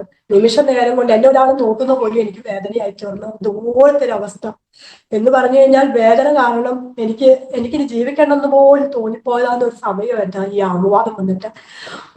എല്ലാത്തിനും ആരെങ്കിലും എന്തെങ്കിലും ചെയ്തു തരണം, എനിക്ക് ചോറ് വാരി തന്നെ കുളിപ്പിക്കണം, എല്ലാ സംഗതികളും ചെയ്യണം. ആ സമയത്ത് മോൻ കോളേജിൽ നിന്ന് വന്നു കഴിഞ്ഞാൽ നേരെ ഹോസ്പിറ്റലിലോട്ടാണ് വരുന്നത്. വന്ന് ഇവിടെ ഹസ്ബൻഡും ആശുപത്രിയിലാണ്, ഇവര് പഠിക്കുന്നു പോകാതെ ആശുപത്രി തന്നെ ഇരുന്ന്. അങ്ങനെ 42 ദിവസം ആ ഹോസ്പിറ്റലിൽ ഞാൻ കിടന്നു. ആദ്യത്തെ സമയങ്ങളിൽ അമ്മയുടെ അനിയത്തിയുടെ മക്കൾ വന്ന് നോക്കി, പിന്നെ എന്റെ ചേച്ചി വന്ന് നോക്കി, പിന്നെ എന്റെ മോനും എന്റെ ഹസ്ബൻഡുമാണ് എന്നെ നോക്കിയത്. അവിടെ നിന്ന് എല്ലാവരുടെയും പ്രാർത്ഥനയുടെ ഫലമായി ഞാൻ എഴുന്നേറ്റ് നടക്കുമെന്ന് ഒരു മനുഷ്യനും പറഞ്ഞതല്ല. എല്ലാവരും പറഞ്ഞു ഇനി എനിക്ക് ഇടയ്ക്കിടയ്ക്ക് ഇത് ഉണ്ടാവും, ഇനി വിജയുടെ കാര്യം ഒക്കെ പോക്കാം എന്ന് പറഞ്ഞിരുന്ന സമയത്ത് എന്നെ 42 ദിവസമായപ്പോഴേക്ക് ഒരു 35 ദിവസമായപ്പോൾ ഞാൻ പതുക്കെ പിടിച്ചു നടക്കാൻ തുടങ്ങി. കുറെ കഴിഞ്ഞപ്പോഴത്തേക്ക് 42ാമത്തെ ദിവസം എന്നെ ഡിസ്ചാർജ് ചെയ്ത് വീട്ടിൽ വന്ന് എന്നോട് പറഞ്ഞു 6 മാസം കൂടുമ്പോൾ ഇവിടെ വന്ന് അഡ്മിറ്റ് ആവണം. ഇത് ഇടയ്ക്കിടയ്ക്ക് ഈ മഴ സമയങ്ങളിൽ, ഇങ്ങനെ തണുപ്പുള്ള സമയങ്ങളിൽ ഒക്കെ ഉണ്ടാവും. അപ്പൊ ഇതിന് കുറെ പഥ്യങ്ങളൊക്കെയാ പറഞ്ഞത്. ഞാൻ സത്യത്തില് ദൈവസന്നിധി പ്രാർത്ഥിച്ച് അങ്ങനെ അമ്മയുടെ അനിയത്തിയുടെ വീട്ടില് എന്നോട് പറഞ്ഞു, നീ ഇങ്ങോട്ട് വാ, ഇവിടെ ഒരു പ്രാർത്ഥനയുണ്ട്, നമുക്ക് ഇവിടേക്ക് വരാന്ന് പറഞ്ഞു. അങ്ങനെ ഒരു പ്രാർത്ഥനയ്ക്ക് കടന്നുപോയി അവിടെ വെച്ച് പ്രാർത്ഥിച്ച്. സത്യം പറഞ്ഞു കഴിഞ്ഞാല് എനിക്ക് അതിനുശേഷം ഇന്ന് വരെ ഈ ആമവാദത്തിന്റെ അസുഖം ഉണ്ടായില്ല. അത് എല്ലാരും പറഞ്ഞ് ഈ ആമവാദം എന്ന് പറയുന്നത് ഒരിക്കലും വിട്ടുപോകുന്ന ഒന്നല്ല എന്ന് പറഞ്ഞു. പക്ഷെ ഇപ്പോഴും കൈകൾക്കൊക്കെ ചെറിയ വേദന വരുമ്പോഴത്തേക്ക് എനിക്ക് പിന്നെ സംശയമാണ്, അയ്യോ ആമവാദം വരുവാണോ എന്നുള്ളൊരു സംശയം എനിക്ക് ഭയങ്കരമായിട്ട് ഉണ്ടാകാൻ തുടങ്ങി. അപ്പൊ എന്നോട് തന്നെ, അമ്മ ഈ സംശയരോഗം തന്നെ അമ്മ ആദ്യം മാറ്റി, അമ്മേനെ വിടുവിച്ചെന്നെങ്കിൽ ദൈവനാമത്തിൽ അങ്ങ് ഉറക്കെ പറ, അത് തന്നെ അമ്മയെ സൗഖ്യം. ഒരു പാസ്റ്റർ തലയെ കൈവച്ച് പ്രാർത്ഥിക്കണമെന്നൊന്നുമില്ല, അമ്മ ശക്തമായി പ്രാർത്ഥിച്ചാൽ മതി എന്നൊക്കെ എന്നോട് ഇങ്ങനെ. ആ സമയത്തൊന്നും ഇവൻ അത്ര വിശ്വാസിയല്ല. അങ്ങനെ അത്ര വിശ്വാസിയല്ല എന്ന് വെച്ചാൽ മീൻസ് ഇങ്ങനെ അടുത്ത സമയങ്ങളല്ലായിരുന്നു. അങ്ങനെ 2 പ്രാവശ്യം എന്നെ മരണത്തിൽ നിന്ന് ദൈവം വിടുവിച്ച് എന്നെ നിലനിർത്തി. ഈ അവസാന സമയത്ത്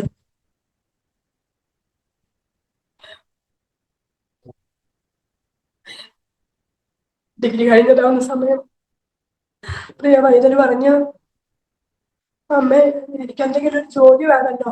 അവന് ഭയങ്കര ആഗ്രഹമായിരുന്നു, അവന് IAS പോകണം എന്നുള്ളത് വലിയൊരു ആഗ്രഹമാണ്. അപ്പൊ എനിക്ക് സിവിൽ സർവീസ് എഴുതണം.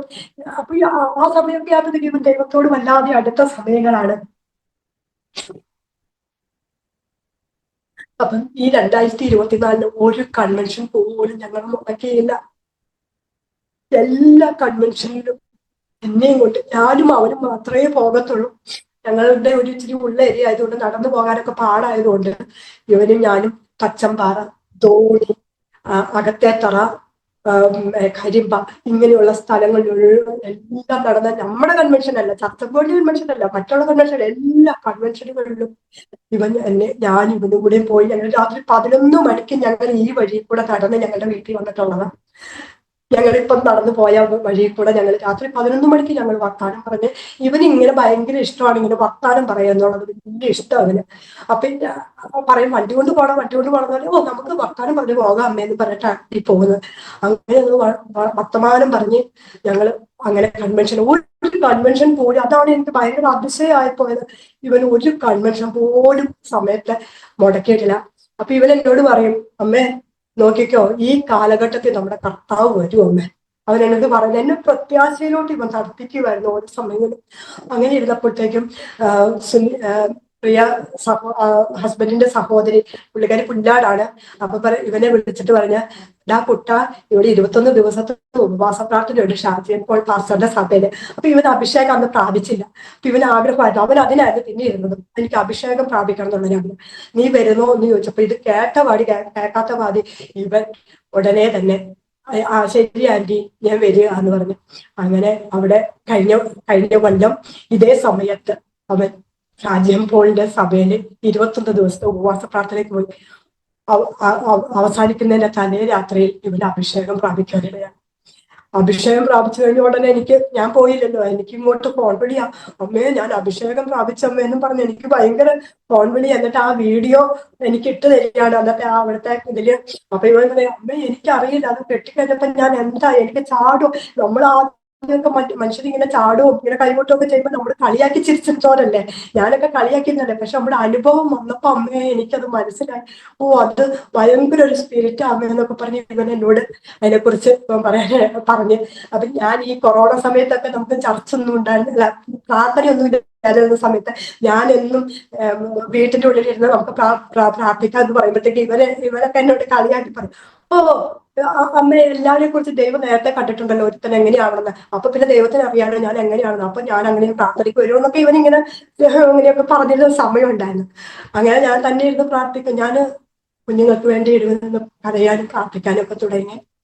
അങ്ങനെ ഇവൻ ഷാജിയൻ പോൾ പാസ്റ്ററുടെ അവിടുത്തെ 21 ദിവസത്തെ ഉപവാസ പ്രാർത്ഥനയ്ക്ക് ചെന്ന് ഉപവാസ പ്രാർത്ഥനയ്ക്ക് അവൻ പോയി. അവന് അഭിഷേകം പ്രാപിച്ച് അവൻ നല്ലൊരു പൈതലായി മടങ്ങി വരുവാനിടയായി. ആ അഭിഷേകം പ്രാപിച്ച് വന്നു കഴിഞ്ഞപ്പോഴത്തേക്കും വീട്ടിൽ തന്നെ ഒരു മാറ്റമായിരുന്നു. എനിക്കത് പറയാൻ പറ്റത്തില്ല, അതുപോലത്തെ ഒരു അന്തരീക്ഷമായിരുന്നു. ഇവൻ ഒരു കുഞ്ഞുങ്ങളോട് ഒരു അനാവശ്യ വാക്ക് പോലും അവന്റെ വായിൽ നിന്ന് വന്നിട്ടില്ല.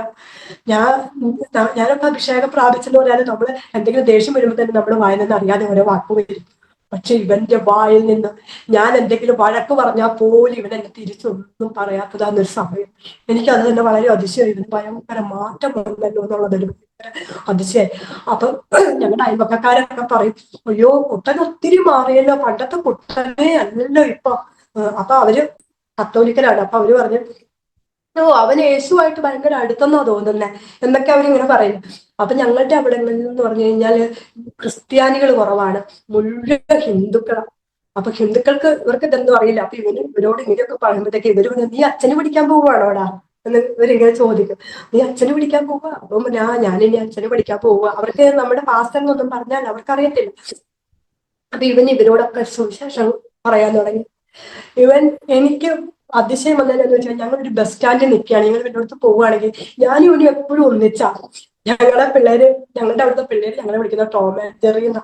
ഞാനും ഇവന് എപ്പോഴും ഇവൻ എന്റെ തോളയിൽ കൈയിട്ട് എന്നെ ഓരോന്ന് ചെയ്ത് ഓരോന്ന് കിരണ്ടി ഒക്കെ ഇവൻ നടക്കുകയുള്ളൂ. അപ്പൊ ഞങ്ങളുടെ പിള്ളേര് എപ്പോഴും സംശയം, അതെങ്ങനെയാ അമ്മ ഇങ്ങനെ, അതെങ്ങനെയാ അങ്ങനെ എന്ന് വെച്ചാൽ ഓരോ സംശയം. അപ്പൊ ഞാൻ ഇന്നെ ഓരോന്ന് ഇങ്ങനെ പറഞ്ഞു കൊടുക്കാം. അതുകൊണ്ട് പിള്ളേര് ഞങ്ങൾ ടോം ആൻഡ് ജെറി എന്നാണ് വിളിക്കുന്നത്. ഒരു ബസ് സ്റ്റാൻഡിൽ പോയി നിന്ന് കഴിഞ്ഞാൽ അവിടെയുള്ള ഒരു മനുഷ്യനോട് ഇവൻ സുവിശേഷം പറയാതെ പോലില്ല. അവരോട് എന്തെങ്കിലും ഒരു വാക്ക് അവൻ പറയുമായിരുന്നു. പക്ഷെ എനിക്ക് അപ്പോഴൊക്കെ എനിക്ക് അതിശയം വന്നിട്ടുണ്ട്, ഇവൻ എങ്ങനെ ഇങ്ങനെ പറയാനായിട്ട് കിട്ടുന്നത്. ഞാൻ അതിശയിച്ചു പോയൊരു കാര്യം എന്താണെന്ന് വെച്ച് കഴിഞ്ഞാല്, ഞങ്ങൾ തച്ചമ്പാറ കൺവെൻഷന് പോയി. ഞങ്ങൾ ഓരോ കൺവെൻഷന് പോയി. അപ്പൊ കൺവെൻഷന് പോയി ചിലപ്പോൾ നമ്മുടെ അടുത്തിരിക്കുന്നവരൊന്നും മിണ്ടത്ത് പോലുമില്ല നമ്മളോട്. അപ്പുറത്തിരിക്കുന്നവർ ഇപ്പുറത്തിരിക്കുന്നവർ നമ്മളോട് മിണ്ടത്തില്ല. ഒരു വലിയ വീരായിരിക്കും, നമ്മളൊക്കെ സാധാരണക്കാരെന്നുള്ളരുത്. പക്ഷെ ഇവൻ അടുത്തിരിക്കുന്നവരുടെ ഒക്കെ അടുത്ത് പോയി കൈ കൊടുത്ത് സ്തോത്രം പറഞ്ഞു, ഇപ്പുറത്തവരുടെ അടുത്ത് കൈ കൊടുത്ത് സ്തോത്രം പറഞ്ഞു. അവിടെയുള്ള പാസ്റ്റർമാരെ എല്ലാം പോയി സ്തോത്രം പറഞ്ഞ് അവരെയൊക്കെ കൈ കൊടുത്തിട്ട് ഈ പ്രാവശ്യത്തെ ഞങ്ങൾ കൺവെൻഷന് പോയിട്ട് എല്ലാ സ്ഥലത്തും പോയിട്ട് എല്ലാവർക്കും കൈ കൊടുത്തിട്ട് ഒക്കെ അവൻ വന്നത്. അപ്പൊ എനിക്ക് മനസ്സിലായി ഇവന്റെ ഉള്ളിൽ ദൈവസ്നേഹം വന്നപ്പോഴത്തേക്ക് ഇവൻ ആകെ മാറിപ്പോയി. ഇവൻ ആള് മാറിയവനെ പോലെ ആയിരുന്നു എന്ന് പറയുന്നത്. ദൈവത്തിന്റെ സ്നേഹം വന്നപ്പോ എനിക്കിപ്പോഴാണ് ഇവൻ ഞങ്ങൾക്ക് മാതൃകയായി. എന്റെ മോൻ, എന്റെ കുഞ്ഞ്, അവൻ ഞങ്ങൾക്ക് മാതൃകയായി. അവൻ ആള് മാറിയവനെ പോലെ ഈ ഒരു വർഷമായിട്ട് അവൻ ആള് മാറിയവനെ പോലെയായി. പള്ളിയിലൊക്കെ എന്തെങ്കിലും വിഷയങ്ങൾ, എന്തെങ്കിലും പ്രശ്നങ്ങൾ വന്നു കഴിഞ്ഞാൽ ഉടനെ അവൻ പറയും, അപ്പ ഒന്നും മിണ്ടണ്ട, ഒന്നും പറയണ്ട, അതൊക്കെ ദൈവം പ്രവർത്തിച്ചോളും എന്നേ പറയുള്ളൂ. നമ്മളെ കൊണ്ട് അക്ഷരം ഒന്നും പറയിപ്പിച്ച് അവൻ സമ്മതിക്കില്ല. അവൻ പറയും, നമ്മുടെ വായിൽ നിന്ന് വരുന്ന വാക്കും മുഖാന്തരം നമ്മൾ നശിച്ചു പോകാനിടയാകരുത്. നമ്മുടെ വായിൽ നിന്ന് ആകാത്തതൊന്നും വരുന്നതൊക്കെ ഞങ്ങളോട് പറയാൻ. അവന്റെ വായിൽ നിന്ന് എനിക്ക് അതിശയം വന്നത്, അല്ലെങ്കിൽ ഇവൻ ഞങ്ങളുടെ ആ നാട്ടിൽ എന്ന് പറഞ്ഞാൽ, ഈ നാട്ടിൽ എന്ന് പറഞ്ഞു കഴിഞ്ഞാൽ ഈ തള്ളേ തള്ളേന്ന് വിളിക്കുന്നത് അവര് സാധാരണ ഒരു ബഹുമാനപൂർവ്വം വിളിക്കുന്ന ഒരു വിളിയായി തള്ളേ എന്നുള്ള വിളി. അപ്പൊ നമുക്കൊക്കെ, എനിക്കൊക്കെ കേൾക്കുമ്പോൾ അത് ദേഷ്യം. ഇവൻ ഇടയ്ക്ക് വന്നിട്ട് ആ തള്ളേ, കഞ്ഞി എടുത്തോളെ, ഇങ്ങനെയൊക്കെ പറയും. പക്ഷെ എനിക്കത് കേൾക്കുമ്പോൾ ഞാൻ അവനെ വഴക്ക് പറയും. പോടാ, പിന്നെ നിങ്ങള്, അവരെ ബഹുമാനപൂർവ്വം വിളിക്കുന്ന നിങ്ങള്. എനിക്ക് ഈ നിങ്ങളെന്നുള്ള വിളിയൊക്കെ എനിക്ക് ഇഷ്ടമല്ല. ഇവൻ ഈ ഒരു വർഷമായിട്ട് തന്നെ ഇതുവരെ തള്ളേന്നും വിളിച്ചില്ല, നിങ്ങളൊന്നും പിടിച്ചിട്ടില്ല. അവൻ അങ്ങനെ ഒത്തിരി അങ്ങ് മാറി. ഇവൻ ഒരു വ്യക്തികളോട് പോലും ഒരു അനാശവാക്കുകളോ കാര്യങ്ങളോ ഒന്നും പറയത്തില്ല. പ്രിയ മോളുടെ വിവാഹം എന്ന് പറയുന്നത് ഒരു പ്രത്യേക വിവാഹമായിരുന്നു. ഞങ്ങളെല്ലാം വളരെ ദുഃഖമനുഭവിച്ച ഒരു വിവാഹമായിരുന്നു അവളുടേത്. ഞങ്ങൾക്കെല്ലാം വളരെ വിഷമം നൽകുന്ന ഒരു വിവാഹമായിരുന്നു. എന്തായാലും അവൾ നല്ല രീതിയിൽ ജീവിക്കുന്നപ്പോൾ അവളെ ഞങ്ങളെ നോക്കുന്നത്. അവൾക്ക് 2 കുഞ്ഞുങ്ങളുണ്ട്. അവൾ കെട്ടിയിരിക്കുന്ന ഹസ്ബൻഡ് എന്ന് പറയുന്നത് ഒരു ഹിന്ദു ബാക്ക്ഗ്രൗണ്ടിൽ നിന്ന് വന്ന ഒരു വ്യക്തിയാണ്.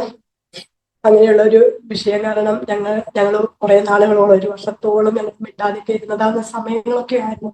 പക്ഷെ കുഞ്ഞുണ്ടായതിനു ശേഷം ഞങ്ങൾ ഒരുമായിട്ട് നല്ല അടുപ്പവും നല്ല ഇതുമായി. അപ്പൊ ഇവൻ അവളോട് മിണ്ടുകൊടുക്കുകയൊക്കെ ചെയ്യും. അവൻ പറയും, നമുക്ക് അവൾക്ക് വേണ്ടി പ്രാർത്ഥിക്കാമേ എന്ന് പറഞ്ഞ് അതിനുശേഷം അവള് IPC സഭയില് അവൾ കുഞ്ഞുങ്ങളെ കടന്നു പോകാനിടയായി. അങ്ങനെ അവൻ ഈ സമയങ്ങളില് കഴിഞ്ഞ ഈ 2025 ജനുവരിയിൽ, അപ്പൊ ഇവൻ പറഞ്ഞ്, അമ്മ എനിക്ക് പഠിക്കണം. ഇവന് ഭയങ്കര ആഗ്രഹമാണ്. ഇവന് 22 വയസ്സ് ഉള്ളു. ഈ നാളെ കഴിഞ്ഞാകുമ്പോൾ അവൻ 23 വയസ്സിലേക്ക് കിടക്കുകയാണ്. നാളെ കഴിഞ്ഞാകുമ്പോൾ അപ്പൊ അപ്പൊ ഇവൻ പറഞ്ഞ, അമ്മ എനിക്ക് എന്തെങ്കിലും ജോലി ഉണ്ടെങ്കിൽ ഞാൻ ജോലിയും ചെയ്യാം, ഇതിനും കൂടെ പഠിക്കുകയും ചെയ്യാം. അപ്പൊ എനിക്ക് സിവിൽ സർവീസ് എഴുതണം, ഇവന് വലിയ ആഗ്രഹം.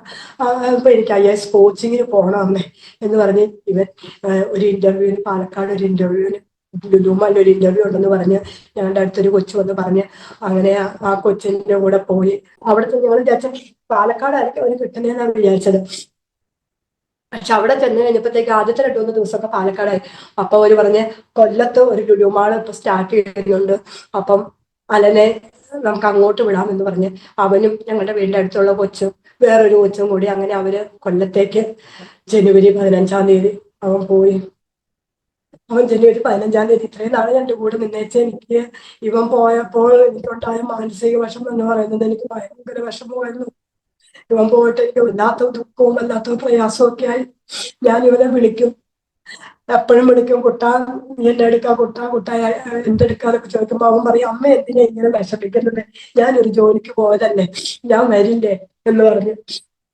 അവൻ 1 മാസം കഴിഞ്ഞ് കഴിഞ്ഞപ്പോഴത്തേക്ക് എന്നോട് പറഞ്ഞു, അമ്മ ഞാനിപ്പോ ഒന്നും വരത്തില്ല, 6 മാസം കഴിഞ്ഞാൽ ഞാൻ വരുവുള്ളൂ, ഞാൻ ഇവിടെ നിൽക്കാന്ന് പറഞ്ഞു. അപ്പൊ ഞാൻ പറഞ്ഞു, നീ എന്നാ ഇടയ്ക്ക് വന്നേച്ചൊന്ന് പോടാ, നമുക്ക് കാണണ്ടേ എന്ന് പറഞ്ഞു. ഞാൻ 6 മാസം കഴിഞ്ഞേ വരുള്ളൂ എന്ന് പറഞ്ഞു. അപ്പൊ എന്നാ ശരി, എന്നാ നീ എന്തെങ്കിലും കാണിക്കേ, നീ എന്തെങ്കിലും ചെയ്യുന്നു പറഞ്ഞു. അപ്പൊ ഞാൻ പറഞ്ഞു, എന്നാ നിനക്ക് പഠിക്കണ്ടേടാ. ഞാൻ പഠിക്കണം, എനിക്ക് പഠിക്കണം, അപ്പൊ ഈ പൈസയൊക്കെ കൊണ്ട് ഞാൻ പഠിക്കുകയും ചെയ്യാം എന്ന് പറഞ്ഞു. ഇവൻ എന്ത് ജോലി ചെയ്താലും ഒരു 10 പൈസ പോലും അവൻ സ്വന്തം കാര്യത്തിന് ഉപയോഗിക്കില്ല. എല്ലാം എനിക്കാണ്. അവന്റെ അപ്പന് പോലും കൊടുക്കില്ല, എന്റെ കയ്യിലാണ് എല്ലാ പൈസയും.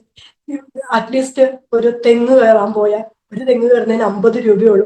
ചിലപ്പോൾ 2 തെങ്ങ് കയറി ഒരു ദിവസം കയറത്തുള്ളൂ. ആ 100 രൂപയും കൊണ്ട് എന്റെ കൈ കൊണ്ടു തരും. അങ്ങനെയാണ്. അപ്പം ഇവൻ ആദ്യത്തെ ശമ്പളമൊക്കെ എനിക്ക് അയച്ചത് പാസ്റ്റർക്ക് ദശാംശം കൊടുക്കണം പറഞ്ഞു. അങ്ങനെ അവൻ എന്നോട് ഒരു ദിവസം വിളിച്ചു പറഞ്ഞ, അമ്മേ ഞാന് ആരാധനയ്ക്ക് എനിക്ക് പോകാനൊരു സ്ഥലം കിട്ടിയില്ല, ഞാൻ ദൈവസന്നിധി പ്രാർത്ഥിക്കുന്നുണ്ട് പറഞ്ഞു. പോയി 2-3 ദിവസം കഴിഞ്ഞിട്ടേക്ക്. അപ്പൊ ഞായറാഴ്ച ഉച്ച കഴിഞ്ഞ് ഒരു വൈകുന്നേരം ആയപ്പോ എന്നോട് വിളിച്ചു പറഞ്ഞു, അമ്മേ ദൈവം എനിക്ക് ഒരു പാസ്റ്റർ എന്റെ മുമ്പിൽ കൊണ്ട് കാണിച്ചു തന്നു അമ്മേ. ഞാൻ ആരാണത്? ഞാൻ പാസ്റ്ററുടെ നമ്പറൊക്കെ വാങ്ങിച്ചിട്ടുണ്ട്, പാസ്റ്റർ കുഞ്ഞുങ്ങളെയും കൊണ്ട് ഇവിടേക്ക് വന്നതാ എന്ന് പറഞ്ഞു. അപ്പൊ ശരി എന്ന് പറഞ്ഞു. എന്നാ അത് നല്ല കാര്യമാണല്ലോ, പാസ്റ്ററിനെ വിളിക്കാന്ന് പറഞ്ഞിട്ടുണ്ടെന്ന് പറഞ്ഞു. അങ്ങനെ ഇപ്പൊ ഒരു ചൊവ്വാഴ്ച ഇവരെന്നോട് വിളിച്ചോണ്ട് പറഞ്ഞു, അമ്മേ പാസ്റ്ററിനെ വിളിച്ച് അവിടെ ഒരു ഉപവാസ പാഠം നടക്കുക, ഞാൻ പോകുമെന്ന് പറഞ്ഞു. എന്നാ ശരി. അപ്പൊ ഞാൻ ചോദിച്ചു പാസ്റ്ററുടെ പേര്. അപ്പം പറഞ്ഞ് പാസ്റ്ററുടെ പേര് ജനാർദ്ദനൻ എന്നാണ്. ഏജി ചർച്ച അമ്മയെന്ന് പറഞ്ഞു. ഞാൻ സാരമില്ല നീ പോടാന്ന് പറഞ്ഞു. അങ്ങനെ അവരവിടെ ഉപവാസ പ്രാർത്ഥനയ്ക്കാണ് ഫസ്റ്റ് പോകുന്നത്. അവിടുത്തെ ഉപവാസ പ്രാർത്ഥന കഴിഞ്ഞ് പിന്നെ ഇവൻ ഞായറാഴ്ച ഈ ലുലുമാളിൽ ജോലി ഉണ്ടല്ലോ. ഇവൻ പക്ഷെ രാവിലത്തെ ഡ്യൂട്ടി എടുക്കില്ല, ഉച്ച കഴിഞ്ഞത്തെ ഡ്യൂട്ടി അന്നത്തെ ദിവസം എടുക്കുള്ളൂ. അങ്ങനെ അവൻ ഒരു ഞായറാഴ്ച ഒരു മുടക്കാതെ എല്ലാ ഞായറാഴ്ചയും ആരാധനയ്ക്ക് പോയി. അവിടുത്തെ ഉപവാസ പ്രാർത്ഥന ഉണ്ടെങ്കിൽ ആ ഉപവാസ പ്രാർത്ഥനയ്ക്ക് എല്ലാം പോകും. പാസ്റ്ററോട് ഭയങ്കര സംശയം ചോദിക്കലായിരുന്നു ഇവന്റെ. എല്ലാം എങ്ങനെ ചോദിക്കലായിരുന്നു. ഓരോ കാര്യങ്ങളൊക്കെ ഇവൻ ചോദിച്ച് പാസ്റ്റർ എല്ലാം പറഞ്ഞു കൊടുക്കുന്നത്. ആ പാസ്റ്ററെ പറ്റി ഇവൻ പറയുന്നത് കേട്ട് എനിക്കിപ്പോ ആ പാസ്റ്ററെ ഞാൻ അവിടെ പോയി കണ്ടില്ലല്ലോ, ആ സഭയൊക്കെ ഇപ്പൊ എനിക്ക് നല്ല പരിചയം. ഇവൻ പറഞ്ഞു തന്നിട്ട് പാസ്റ്റർ ആന്റിയും കുഞ്ഞുങ്ങളെ കുറിച്ചൊക്കെ ഇവൻ എപ്പോഴും എന്നെ വിളിച്ചു പറയും. അമ്മയെ ഞാൻ പാസ്റ്ററെ അടുത്ത് പോയി, നമ്മുടെ ഒന്നും ആരാധന നടക്കുന്ന പോലെ ഇങ്ങനെ ഓർഡറായിട്ട് ഇങ്ങനെ ക്രമം പോലെ നടക്കുന്ന ഒരു ആരാധനയല്ല അമ്മേ, അവിടെ നല്ല ഇതാണ് അങ്ങനെ എന്നൊക്കെ പറഞ്ഞ് ഇവൻ എന്നോട് ഓരോന്നൊക്കെ ഇങ്ങനെ പറഞ്ഞ് തരും. അങ്ങനെ പെട്ടെന്നായിരുന്നു ഇവൻ എന്നോട് വിളിച്ചിട്ട് മാർച്ച് മാസത്തിൽ എന്നെ വിളിച്ചിട്ട് വന്നു, അമ്മേ ഞാന് ജോലി നിർത്തി ഞാൻ വരുവാ അമ്മേ. ഞാൻ ചോദിച്ചാൽ അതെന്നാണ് നീ ഇപ്പൊ ജോലി നിർത്തി വരുന്നേ? പറഞ്ഞേ എനിക്ക് പഠിക്കണം അമ്മേ, എനിക്ക് പഠനവും സുവിശേഷ വേലയും കൂടി എനിക്ക് ചെയ്യാം. അപ്പൊ ഞാൻ പറഞ്ഞ എന്നാ ശരി, എന്നാ നീ വരികയാണെങ്കിൽ വാ എന്ന് പറഞ്ഞത്. ഞാൻ പറഞ്ഞ എന്നാ മാർച്ച് 31 ഞാൻ നിർത്തും. 1, 2, 3 ദിവസങ്ങളിൽ ജനാർദ്ദൻ പാസ്റ്ററുടെ ഉപവാസ പ്രാർത്ഥനയുണ്ട്, അത് കഴിഞ്ഞിട്ട് ഞാൻ വരാമെന്ന് പറഞ്ഞു. എന്നാ ശരി നീ പാടാന്ന് പറഞ്ഞ് അങ്ങനെ 31 ഇവൻ ജോലി രാജിവെച്ച് നിർത്തി. ജോലി റിസൈൻ ചെയ്ത്. അവർക്കൊക്കെ ഇവൻ പോകുന്നതിന് വളരെ സങ്കടമായിരുന്നു. ഇവൻ ഭയങ്കര ആത്മാർത്ഥതയോടെ ജോലി ചെയ്ത വ്യക്തിയായിരുന്നു. അവനിങ്ങനെ മൊബൈൽ നോക്കി ഇങ്ങനെ ഒത്തിരി സമയം ഇരിക്കും, അങ്ങനെയൊന്നും ചെയ്യത്തില്ല. അവൻ നല്ലപോലെ ജോലി അതുപോലെ ചെയ്യുമായിരുന്നു. ഇവൻ മൊബൈൽ നോക്കുന്ന എന്താണെന്ന് വെച്ച് കഴിഞ്ഞാൽ ഇവന് ഒത്തിരി പ്രസംഗങ്ങൾ ഇങ്ങനെ കേൾക്കും. കുറെ പേരുടെ പ്രസംഗങ്ങളുണ്ട്. ഇവ എബിഐ ഒരു പാസ്റ്ററുടെ പ്രസംഗം, അങ്ങനെ കുറെ പേരെ ഇവന് ഇഷ്ടമുള്ളൊരു ജോയി പാറക്കൽ പാസ്റ്റർ, ഇങ്ങനെ കുറെ പാസ്റ്റർ ഉണ്ട്. അങ്ങനെ കഴിഞ്ഞപ്പോ ഇവൻ ആ യൂട്യൂബിൽ അങ്ങനെ കണ്ടുപിടിച്ച് അങ്ങനെ ചെയ്സ് ജോസഫ് എന്ന് പറഞ്ഞൊരു പാസ്റ്റർ ഇവൻ പരിചയപ്പെടാനിടയായി. പാസ്റ്ററോട് പറഞ്ഞു, പാസ്റ്റർ ഞാൻ പാസ്റ്റർ അടുത്തേക്ക് വരുവാന്ന് പറഞ്ഞു വിളിച്ച്. അങ്ങനെ ഒരു ദിവസം പാസ്റ്റർ എങ്ങാണ്ട് വടക്കേന്ത്യയിൽ എങ്ങാണ്ട് വർക്ക് ചെയ്യുന്നത് സുവിശേഷപ്പെടുന്നതാണ്. അങ്ങനെ പാസ്റ്ററിന് ഞാൻ മല്ലപ്പള്ളി വന്നിട്ടുണ്ട് നീ വാ എന്ന് പറഞ്ഞു. അങ്ങനെ ഇവൻ പാസ്റ്ററുടെ അടുത്ത് അന്ന് അവിടെ പോയി. പാസ്റ്ററുടെ അടുത്ത് ഒരു ദിവസം പാസ്റ്ററുടെ അടുത്ത് പോയി ഇവൻ പറഞ്ഞ് പാസ്റ്റർ പറഞ്ഞ് നിനക്ക് എന്ന് ദൈവവിളി ഉണ്ടാവുന്നു അന്ന് നീ എന്റെ അടുത്ത് പോരാൻ ഞാൻ ഇത് ആക്കിക്കോളാം. അങ്ങനെ പാസ്റ്ററുടെ അടുത്ത് പോയി. പാസ്റ്റർക്ക് ഭയങ്കര സന്തോഷമായി. ഇവനെ പാസ്റ്റർ കറുകച്ചാലി കൊണ്ടുവന്ന് വിട്ട്. അങ്ങനെ ഇരിക്കുമ്പോഴാണ് ഞങ്ങളുടെ നാത്തൂന്റെ മകളുടെ ഭർത്താവ് പിത്തളി ചേർക്കാനിടയായത്. അവന് ഒരു 36 വയസ്സേ ഉണ്ടായിരുന്നുള്ളൂ. അവര് കുമളിയിലാണ്, അവര് വണ്ടൻമേടാണ് അവര് താമസിക്കുന്ന. മകള് നാത്തൂന്റെ മോള് ഗൾഫിലാണ്, അവള് നേഴ്സാണ്. അവന്റെ അമ്മ ഒരു അംഗൻവാടി ടീച്ചറായിരുന്നു. അപ്പം അംഗൻവാടി ക്രിസ്തുമസിന്റെ തലേദിവസം അംഗൻവാടിയുടെ ഷീറ്റ് മാറ്റാനായിട്ട് ഇവനും കൂട്ടുകാരും കൂടി പോയപ്പോൾ ഷീറ്റ് മാറ്റുന്നതിന്റെ ഇടയ്ക്ക് ഷീറ്റ് വീണ് ഇവന്റെ കൈ മുറിഞ്ഞ് അതിന് ബ്ലഡ് ഒത്തിരി പോയി. അവന് കോട്ടയം മെഡിക്കൽ കോളേജിൽ കൊണ്ടുവന്ന് കുറച്ച് കഴിഞ്ഞപ്പോഴത്തേക്കും അവൻ നിത്യതയെ ചേർക്കാനിടയായി. വെറും 36 വയസ്സേ ഉണ്ടായിരുന്നുള്ളൂ. അപ്പൊ ഇവൻ ഈ ജോസഫ് പാസ്റ്ററുടെ അടുത്ത് പോയ സമയമാണ്. അപ്പൊ ഞങ്ങൾ ഇവിടെ നിന്ന് പാലക്കാട് നിന്ന് ഞങ്ങളും അങ്ങോട്ട് പോകുന്നു. അപ്പൊ ഞാൻ പറഞ്ഞ നീ ആന്റിയുടെ ഒക്കെ കൂടെ പോരെ, അപ്പൊ മൂത്ത പെങ്ങളുടെ കൂടെ ഇവൻ പോരാന്ന് പറഞ്ഞ് അവനും വന്ന് അവിടെ വന്ന് ഞങ്ങളെല്ലാരും വന്ന് അങ്ങനെ അവൻ എല്ലാവരെയും കണ്ട് എല്ലാവരെയും ഭയങ്കര കെട്ടിപ്പിടുത്തവും വർത്തമാനവും ഒക്കെ ആയിരുന്നു. ഇവന്റെ മരണ ശുശ്രൂഷ കഴിഞ്ഞ് ക്രിസ്തുമസിന്റെ അന്നാന്ന് തോന്നുന്നു ശുശ്രൂഷ. ക്രിസ്തുമസ് കഴിഞ്ഞ് പിറ്റേ ദിവസമാണ് അവന്റെ ഫ്യൂണറലൊക്കെ നടന്നത്. അത് കഴിഞ്ഞ് ഞങ്ങള് ഇവിടെ പാലക്കാട് വന്ന് ഇവൻ വീണ്ടും ആന്റിയുടെ അടുത്ത് പോയിട്ട് പിന്നീടാണ് ഇങ്ങോട്ട് വന്നത്. അങ്ങനെ ഇവൻ ഈ ഉപവാസ പ്രാർത്ഥനയെല്ലാം കഴിഞ്ഞ് ഉപവാസ പ്രാർത്ഥന കഴിഞ്ഞ ഉടനെ മോളുടെ കൊച്ചിന്റെ രണ്ടാമത്തെ കൊച്ചിന്റെ 1 വയസ്സിന്റെ ബർത്ത്ഡേ ആയിരുന്നു. അപ്പം ഇവൾക്ക് പൈസ അയച്ചു കൊടുത്തു. അപ്പൊ ഇവിടെ ചോദിച്ചു എന്തിനാണ് കൂട്ടാ നീ എനിക്ക് പൈസ അയച്ചു തന്നേന്ന് ചോദിച്ചപ്പോ ഇവ പറഞ്ഞ എനിക്ക് ഇനി നിനക്ക് പൈസ അയച്ചു തരാൻ പറ്റിയില്ലെങ്കിലോ എന്ന് പറഞ്ഞു. അപ്പൊ ഇങ്ങനെ ഇവൾക്ക് പൈസ അയച്ചു കൊടുത്ത് അങ്ങനെ പാസ്റ്ററുടെ അടുത്ത് ചെന്ന് പാസ്റ്റർ അവിടെ ചെന്ന് ഉപവാസ പ്രാർത്ഥന നടത്തി. 3 ദിവസവും ഫുള്ള് ഉപവാസമായിരുന്നു. ഫുള്ള് ഉപവാസമായിട്ട് പാസ്റ്റർ ആന്റി പറഞ്ഞു, മോനെ നീ ചെറുപ്പം, നീ ഇങ്ങനെ ഉപവാസം ഒന്നും എടുക്കണ്ട മോനെ, നീ ഒരു നേരം ഭക്ഷണം കഴിച്ചോളാൻ പറഞ്ഞപ്പോ ഇവൻ പറഞ്ഞു, ആന്റി എനിക്കിനി ഇങ്ങനെ ഞാൻ ഇപ്പോഴല്ലാതെ എപ്പോഴാ എടുക്കാം, എനിക്കിനി ഇങ്ങനെ ഉപവാസ പ്രാർത്ഥന കൂടാൻ പറ്റിയില്ലെങ്കിലോ എന്ന് അവൻ അവിടെയും പറഞ്ഞ് അവൻ ഇങ്ങോട്ട് വന്നത്. അപ്പൊ തന്നെ പാസ്റ്ററോട് ഭയങ്കര നിത്യതയെ കുറിച്ചൊക്കെ ഉള്ള ഓരോ ചോദ്യങ്ങളായിരുന്നു ഇവൻ. എങ്ങനെയാണ് നമ്മൾ നിത്യത പോയ എങ്ങനെയാണോ അങ്ങനെ എല്ലാവരും നല്ല രൂപാന്തരം പ്രാപിച്ചവനെ പോലെ ഇവിടെ വന്നു കഴിഞ്ഞിട്ട് ഇവൻ വരുമ്പോഴത്തേക്ക് ഞങ്ങളെ വിളിച്ച് ഞാന് 4-ാം തീയതി വരും അമ്മേ എന്ന് വിളിച്ചു പറഞ്ഞ് ആ ശരി എന്ന് പറഞ്ഞു. അപ്പം അവൻ പറഞ്ഞ എന്നാ അമ്മയൊക്കെ ഒരു കാര്യം ചെയ്യേ, ചേച്ചിയുടെ വീട്ടിലോട്ട് പോരേന്ന് പറഞ്ഞു. ഇവളുടെ വീട് റോഡ് സൈഡിലാണ്. അപ്പൊ ചേച്ചിയുടെ വീട്ടിലോട്ട് പോരേന്ന് പറഞ്ഞു. അങ്ങനെ ഞാനും ഹസ്ബൻഡും ഇവനും വരുന്നത് കൊണ്ട് ഞങ്ങള് നേരത്തെ അവളുടെ അടുത്തേക്ക് വന്ന് ഞാൻ ഇവനെ വഴി നോക്കി ഇരിക്കും. ഇവൻ വരുന്നത് നോക്കി അങ്ങനെ ഇരിക്കുമ്പോ രാത്രി 7 മണിയായി. അവൻ ട്രെയിനാ വരുന്നത്. രാത്രി 7 മണിയായി അവൻ വരുമ്പോ. അപ്പൊ ഈ വരുന്നതിനിടയ്ക്ക് ഞാനൊരു 100 പ്രാവശ്യം വിളിക്കാം, എവിടെ എത്തിയടാ എവിടെ എത്തിയെന്ന് ചോദിച്ചിട്ട് ഇങ്ങനെ ഭയങ്കര ഇതാ. അപ്പൊ അവൻ വന്നു കഴിഞ്ഞു ആ ഗേറ്റിന്റെ അവിടെ നിന്ന് ഞാൻ വരുന്നത് കാണുമ്പോഴത്തേക്ക് അവൻ വരുന്നതാണെന്നുണ്ടെങ്കിൽ ഞാൻ ഓടിച്ചെന്ന് അവൻ പിന്നെ കെട്ടിപ്പിടിച്ച് ഉമ്മ തരലോ ഭയങ്കരമായിരുന്നു. അതിനിട്ട് അപ്പേനെ കണ്ടിട്ട് അപ്പ കിടന്ന് ഉറങ്ങുമായിരുന്നു. അപ്പയുടെ പുറത്ത് കയറി ഉമ്മ വെക്കലോ ഭയങ്കര ഇതായിരുന്നു. അപ്പോഴത്തേക്കും മോൾക്ക് അവന്റെ പെങ്ങൾക്ക് ഇവൻ പറഞ്ഞു ഞാൻ നിനക്കൊരു ഗിഫ്റ്റ്, അവളുടെ ബർത്ത്ഡേ ആയിരുന്നു ഈ മാർച്ച് 21-ാം തീയതി. അപ്പം പിന്നെ ഞാൻ നിനക്കൊരു ബർത്ത്ഡേ ഗിഫ്റ്റ് വാങ്ങിച്ചിട്ടുണ്ടേ, ഞാൻ നിനക്ക് ആ ബർത്ത്ഡേ ഗിഫ്റ്റ് തരികയെന്ന് പറഞ്ഞിട്ട് ഇവനൊരു വേദപുസ്തകം ഇവൾക്ക് കൊടുത്തിട്ട് വന്നു. ഞാൻ നിനക്ക് ജീവനെ തരുവാടി, ഇതാണ് ജീവൻ, ഞാൻ നിനക്ക് ജീവനെ തരുവാന്ന് പറഞ്ഞപ്പോ ആ വേദപുസ്തകമൊക്കെ കൊടുത്തു. എന്നിട്ട് ഇവൻ എന്നോട് പറഞ്ഞ അമ്മേ ഞാൻ കുറെ ബൈബിളൊക്കെ കൊണ്ടുവന്നിട്ടുണ്ട് എന്റെ കൂട്ടുകാർക്കൊക്കെ കൊടുക്കാനായിട്ടോ എന്ന് പറഞ്ഞു. ആ ശരിയെന്ന് പറഞ്ഞ് എന്നിട്ട് ശനിയാഴ്ച ഞങ്ങളുടെ 25-ാം വെഡിങ് ആനിവേഴ്സറി ആയിരുന്നു ഈ ഞായറാഴ്ച. ഇവനും പെങ്ങളും കൂടി പോയി ശനിയാഴ്ച ഞങ്ങൾക്ക് ഡ്രസ്സൊക്കെ വാങ്ങിച്ചു കൊണ്ടുവന്നു. പിള്ളേർക്കും ഡ്രസ്സ് വാങ്ങിച്ച് ഞങ്ങൾക്കും ഡ്രസ്സൊക്കെ വാങ്ങിച്ചു കൊണ്ടുവന്നു. ഞങ്ങൾ ശനിയാഴ്ച ഞാനും ഹസ്ബൻഡും ഞങ്ങൾ വീട്ടിലോട്ട് പോയി. കാരണം പാസ്റ്റർ വരും ശനിയാഴ്ച വൈകിട്ട്. അപ്പം പാസ്റ്റർക്ക് ഭക്ഷണമൊക്കെ കൊടുക്കണമല്ലോ. അപ്പൊ ഞങ്ങൾ വീട്ടിലോട്ട് പോന്നപ്പോ ഇവൻ വന്നില്ല, ഞങ്ങളുടെ കൂടെ വന്നില്ല. ഇവൻ ഞായറാഴ്ച രാവിലെ. അപ്പൊ ഞങ്ങൾ ശനിയാഴ്ച ഇപ്പോഴാണ് അതൊക്കെ ഞാൻ ചിന്തിക്കുന്നത്. ശനിയാഴ്ച രാത്രിയില് ഞങ്ങൾ വെള്ളിയാഴ്ച രാത്രി ഇവൻ വന്നു കഴിഞ്ഞിട്ട് ഞങ്ങൾ പാട്ടുപാടി പ്രാർത്ഥിക്കുമ്പോ പാട്ട് പാടുന്നത് ഇവൻ തന്നെ പാട്ട് പാടുന്നത് പാരിൽ പാർക്കുന്ന ആ പാട്ട് ഇവൻ പാടുന്നത് 90-ാം സങ്കീർത്തനമാണ് അവനന്ന് വായിക്കുന്നത്. ഞാൻ ചോദിച്ചു എന്നെ കൂട്ട നീ ഇപ്പൊ ഈ സങ്കീർത്തനം വായിക്കുന്നത്? ഈ സങ്കീർത്തനമൊക്കെ അമ്മ വായിച്ച് നമ്മൾ കേൾക്കണ്ട, നമ്മളിത് മരിക്കുമ്പോൾ മാത്രം വായിക്കുന്നതല്ല, ഈ പാട്ടൊക്കെ നമ്മൾ മരിക്കുമ്പോൾ പാടുത്താൽ. ഇവൻ ഇങ്ങനെയുള്ള ഓരോ പാട്ടുകൾ, ഇവൻ ഈ പഴയ പാട്ടുകളോടൊക്കെയാണ് ഭയങ്കര ഇഷ്ടം. ഇവനെല്ലാം പഴയ പാട്ട് അവൻ പഠിച്ചു വെച്ചു. അപ്പൊ അമ്മ ബ്രദറൻകാരുടെ പാട്ട് അറിയാലോ എന്നൊക്കെ പറഞ്ഞ് ഞങ്ങൾ ബ്രദറുകാരുമായിട്ട് പാട്ടുകളെല്ലാം അവനെ അറിയാം. അവന് ഞാൻ വെളുപ്പിനെ എഴുന്നേറ്റ് പാട്ട് ഒക്കെ പാടുമ്പോൾ അവന് ഭയങ്കര ഇഷ്ടമാണ്. അവൻ പറയും അമ്മ ഈ വെളുപ്പിനെ എഴുന്നേറ്റ് ഈ ഉറക്കച്ചടവോടെ കൂടി ഇരുന്ന് ആ പാട്ടൊക്കെ പാടുന്നതൊക്കെ നല്ല രസവും അമ്മേനെ എന്ന് പറയും. അങ്ങനെ ആ പാട്ടൊക്കെ പാടി പാരിൽ പാർക്കുന്ന ആൾ അല്പായുസിൽ ആ പാട്ട് ഇപ്പൊ പാടി ഞങ്ങൾ രണ്ടുപേരും ആ പാട്ടൊക്കെ പാടി പ്രാർത്ഥിച്ച്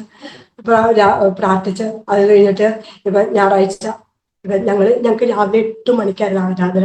കാരണം ചൂടായതുകൊണ്ട് ഞങ്ങളുടെ ഭയങ്കര ചൂടാ. ഞങ്ങളുടെ വീടിന്റെ പുറകുവശം എന്ന് പറഞ്ഞ ഒരു വലിയ പലയൊക്കെയാണ്. അപ്പൊ ഭയങ്കര ചൂടായതുകൊണ്ട് പാസ്റ്റർ പറഞ്ഞു നമുക്ക് 8 മണിക്ക് ആരാധന തുടങ്ങാമെന്ന് പറഞ്ഞ. അങ്ങനെയാണ് ഞങ്ങൾക്ക് ഇപ്പൊ കുറച്ച് നാളായിട്ട് ഈ വെയിലാകുന്ന സമയത്ത് 8 മണിക്ക് ആരാധന 8 തൊട്ട് 10 വരെ. എന്നിട്ട് ഞങ്ങൾ ഇവനെ വിളിച്ചോണ്ടിരിക്കാൻ വന്നില്ല. ഞാൻ വരികയെന്ന് പറഞ്ഞ അവൻ വന്ന് ആരാധനയ്ക്ക് വന്ന് അവനാണ് അവിടെ ഡ്രമ്മ് കൂട്ടുന്നത്. അപ്പനും മോനും ആണ് ഡ്രമ്മും സൈഡ് ഡ്രമ്മും കൂട്ടുന്നത്. അപ്പൊ ഇവൻ ഇത്രയും നാളില്ലാഞ്ഞുകൊണ്ട് ഭയങ്കര ബുദ്ധിമുട്ടായിരുന്നു. ഇവൻ 2 മാസം കൂടി ഞങ്ങളുടെ പള്ളിയിൽ ആരാധനയ്ക്ക് ഇരിക്കുന്നുണ്ട്. ഇവൻ വന്നപ്പോ തന്നെ ഒരു ഭയങ്കര ഉണവായിരുന്നു, ഭയങ്കര ഒരു സന്തോഷമായിരുന്നു. ഇവൻ ഡ്രമ്മൊക്കെ കൊട്ടി ഇവൻ പാട്ടൊക്കെ പാടി, ഞങ്ങളെല്ലാം പാട്ടൊക്കെ പാടി. ഇവൻ സാക്ഷിക്ക് എഴുന്നേറ്റപ്പോഴത്തേക്ക് ഈ പാട്ടാ, എത്ര ദൂരം നിന്നെ വിട്ടോടി ഞാൻ, അത്ര നേരം കാത്തു നിന്നെന്നെ നീ എന്നുള്ള പാട്ടൊക്കെ പാടിയവൻ കുറെ ഇത്രമേൽ എന്നെ സ്നേഹിച്ചു പോകുന്നത് എത്രയും വിചിത്രം യോജിച്ച രക്ഷക, എത്ര നാൾ നിന്നെ വിട്ടോടി ഞാൻ, അത്ര നേരം കാത്തു നിന്നെന്നെ നീന്നുള്ള പാട്ടൊക്കെ പാടി. ഇവിടെ ഇന്നത്തെ സാക്ഷിക്കും നമ്മൾ നിത്യതയ്ക്ക് വേണ്ടി ഒരുങ്ങണം, നമ്മൾ ആരും കൈവിടപ്പെട്ടു എല്ലാവരും സ്നേഹമായിരിക്കണം എന്നൊക്കെ പറഞ്ഞു. അപ്പൊ ഞങ്ങളുടെ പള്ളിയിൽ ഒരു ചെറിയൊരു ഇടർച്ചയൊക്കെ ഉണ്ടായിരുന്ന ഒരു സമയമായിരുന്നു. അപ്പൊ ഞാൻ ഇവനെ വിളിച്ച് പറയും കൂട്ടാ ഞാൻ ഈ പള്ളിയിൽ പോകുന്നില്ല, നമുക്ക് വേറെ പള്ളിയിൽ പോകാടാന്നൊക്കെ പറയുമ്പോ ഇവൻ എന്നോട് പറയും അമ്മ നമ്മുടെ വീടിന്റെ മുറ്റത്ത് കിടക്കുന്ന പള്ളി ഇട്ടേച്ച് അമ്മയൊന്നും പോവരുത്, നമ്മൾ ഈ ചർച്ചിലല്ലേ ഉണ്ടായത്, നമുക്ക് ഇവിടെ തന്നെ എത്ര ഇതൊക്കെ, പിന്നെ എന്തിനാ നമ്മൾ കർത്താവിനെ നമ്മൾ സ്നേഹിക്കുന്നത്, നമ്മൾ പിന്നെ ഇങ്ങനെ സ്നേഹിച്ചു കഴിഞ്ഞാൽ എങ്ങനെയാ ദൈവം നമ്മളെ കാക്കുന്നതെന്നൊക്കെ പറഞ്ഞ് ഇവനോട് ഓരോന്നൊക്കെ പറഞ്ഞു തരും. ഇവന് ഞാന് അവിടെ ആയിരുന്നപ്പോ ഞാൻ ഫോൺ വിളിച്ചാൽ പോലും ഇവൻ എന്നോട് എന്തുണ്ട് വിശേഷം ഒന്നുമല്ല ചോദിക്കുക. ഇവൻ എന്നെ ഓരോ ഉപദേശങ്ങളാ, അമ്മേ നമ്മള് നിത്യതയ്ക്ക് പോകാൻ ഒരുങ്ങണം, നമ്മള് ഇങ്ങനെ ആയി പോയി കഴിഞ്ഞാൽ നമ്മൾ കൈവിടപ്പെട്ടു പോകും, നമ്മൾ അതാണ് നമ്മുടെ ആഗ്രഹം എന്നൊക്കെ പറഞ്ഞ് ഇവൻ അന്നത്തെ സാക്ഷി മുഴുവൻ അതായിരുന്നു. 1 മണിക്കൂർ നേരം ഇവൻ സാക്ഷി പറഞ്ഞ് ഞങ്ങളൊക്കെ പോയി. അപ്പോഴത്തേക്ക് ഇവൻ ഓരോരുത്തർ വന്ന് എപ്പോഴാടാ വന്നതൊക്കെ ചോദിച്ച് അപ്പൊ പറഞ്ഞാ ഞാൻ ഇന്നലെ വന്ന. അപ്പൊ ഞങ്ങളുടെ ചേട്ടന്മാര് തന്നെയാ. അപ്പൊ അവരൊക്കെ അങ്ങനെ വെളിയിലോട്ട് ഇറങ്ങിയപ്പോഴത്തേക്ക് ഇവ ഓടിച്ചെന്ന് അവരോട് ആന്റി എന്തുണ്ട് വിശേഷം എന്നൊക്കെ ചോദിച്ചു അവരോട് വർത്താനം പറഞ്ഞ്. അപ്പൊ ഞങ്ങളുടെ ഒരു ക്യാമ്പ് കട്ടപ്പനയിൽ 17-ാം തീയതി നടക്കുക. അപ്പൊ ഇവൻ അതിന് രജിസ്റ്റർ ചെയ്തിട്ടുണ്ടായിരുന്നു. അവൻ പറഞ്ഞേടി നമുക്ക് കട്ടപ്പന ക്യാമ്പിന് പോകണം കേട്ടോ. അപ്പൊ പറഞ്ഞോ ഞങ്ങളൊന്നും ഇരുന്നോളി ആന്റി നമുക്കൊക്കെ പോകാടി എന്ന് പറഞ്ഞ് 500 രൂപയാണ് രജിസ്ട്രേഷൻ ഫീസ്.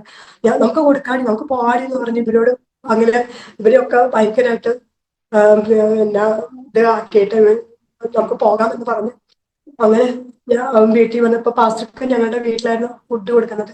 അപ്പൊ പാസ്റ്റർ വന്ന് ഫുഡൊക്കെ കഴിച്ചപ്പോഴത്തേക്കും പാസ്റ്റർ പിന്നോട് പറഞ്ഞു അലൻമോന് പോയി വന്നിട്ട് വണ്ണമൊന്നും വെച്ചില്ല, പക്ഷെ നല്ല മുഖം നല്ല തേജസ് ആയെന്ന് പറഞ്ഞു. അപ്പം പറഞ്ഞ് ഞാൻ അതിന് പാസ്റ്ററുടെ കൂടെയല്ലായിരുന്നു പാസ്റ്ററെ, അത് അത്ര തേജസ്. പിന്നെ ഞാൻ അവിടെ AC-യിലല്ലായിരുന്നു, ഒരു രൂപ AC-യിലല്ലേ പാസ്റ്റർ. ഇവനങ്ങനെ പറഞ്ഞു. അപ്പൊ ഞാന് പാരാതേക്ക് വന്നിട്ട് ഞാൻ കട്ടിലേക്ക് കിടക്കാം. അപ്പൊ ഇവന് എന്റെ മേറ്റ് വേറെ കട്ടിലേക്ക് കിടക്കാം. ഞാൻ ചോദിച്ചു കുട്ടാ നീ ഇന്ന് പാടിയ പാട്ട് നല്ല പാട്ടായിരുന്നല്ലോടാ, അടിപൊളി പാട്ടായിരുന്നല്ലോടാ എന്ന് പറഞ്ഞു. അപ്പൊ ഞാൻ ആ പാട്ട് കേട്ടിട്ടുണ്ടെങ്കിൽ നമുക്ക് അത്ര അറിയത്തില്ലായിരുന്നു, പിന്നീടല്ലേ അറിയാം. അപ്പൊ അവൻ പറഞ്ഞ അമ്മേ അതെന്റെ ജീവിതം. ഇപ്പൊ ഞാൻ ഇത്രയും നാളും ദൈവത്തെ അറിഞ്ഞിരുന്നില്ല, പക്ഷെ ദൈവം എന്നെ കാത്തു നിന്നു. ഞാൻ കർത്താവിനെ അറിയുന്നത് വരെ എന്നെ കാത്തു നിന്നു. ഇപ്പൊ എനിക്ക് ആ പാട്ട് കേൾക്കുമ്പോൾ ഭയങ്കര സങ്കടം. ആ പാട്ട് അവൻ പാടി അവനെ അതിന്റെ അർത്ഥം എല്ലാം പറഞ്ഞു തന്ന്.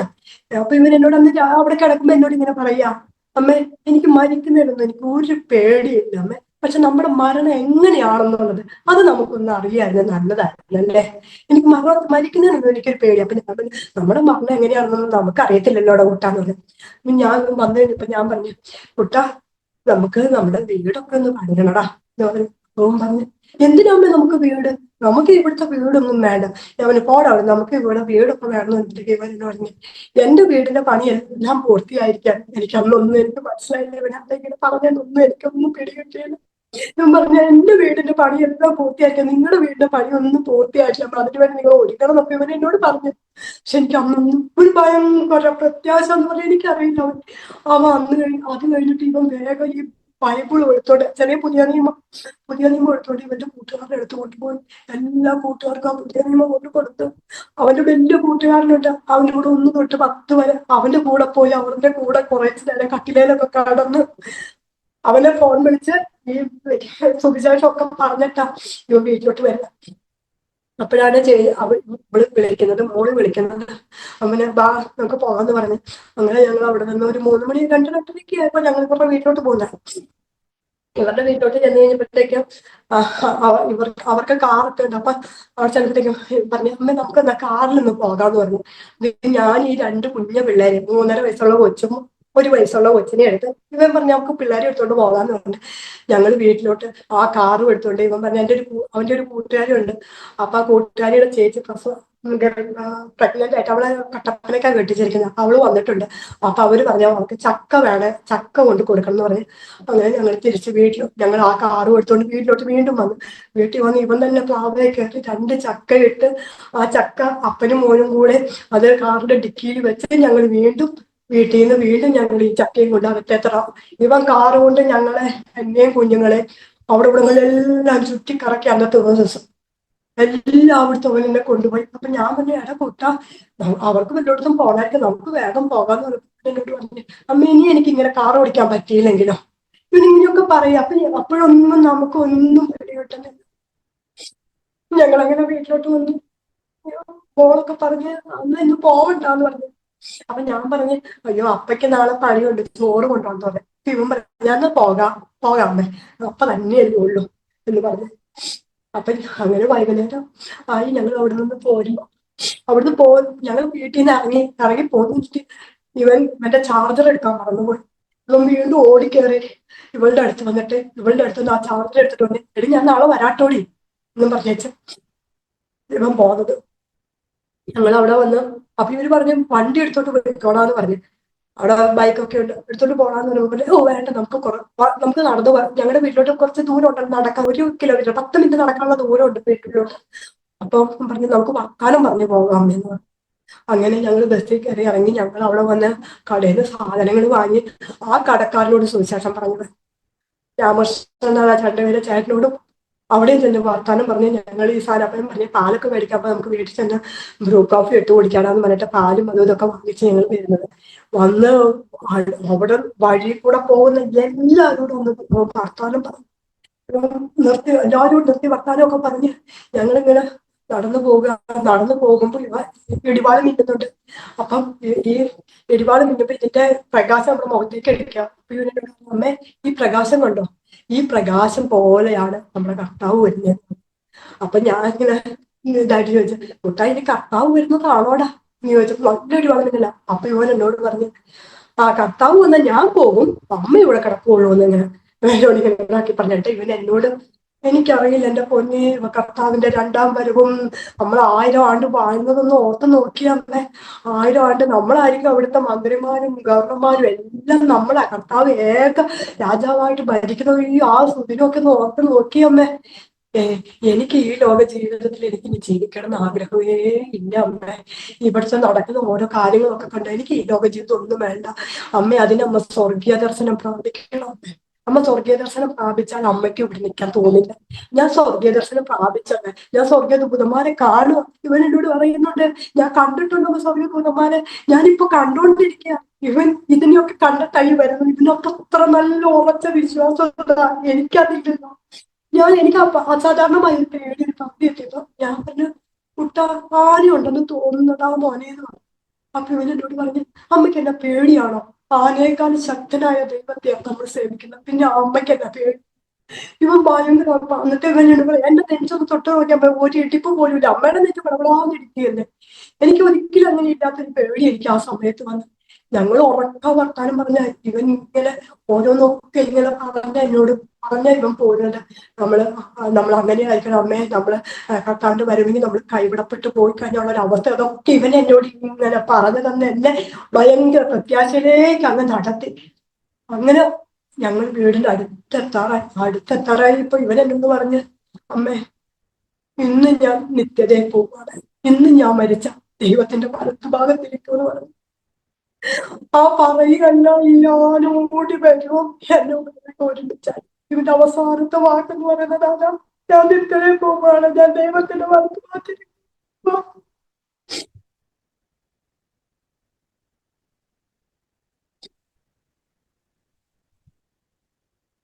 ആന ഈ ആനനെ കണ്ട് പുറകോട്ട് ഓടിയപ്പോഴത്തേക്കും ഓടിയപ്പോ എനിക്ക് ഓടാൻ പറ്റുന്നില്ല. എന്റെ ചെരുപ്പ് സ്ലിപ്പായി, ഞാനവിടെ വീട്ടു. ഞാൻ അപ്പോഴത്തേക്കാണ് എന്റെ ആന എന്റെ മേത്തൂടെ കയറിപ്പോ ഞാൻ ഇങ്ങനെ ഒരു ബോൾ പോലെ ആയിപ്പോയി. അപ്പൊ ഞാൻ കാണുന്നുണ്ട് കുട്ടൻ ഇവിടെ നിൽക്കുന്നത്. ഞാൻ ഇവനോട് പറയുന്നു, കുട്ടാ മോനെ ഓടടാന്ന് പറയുന്നുണ്ട്.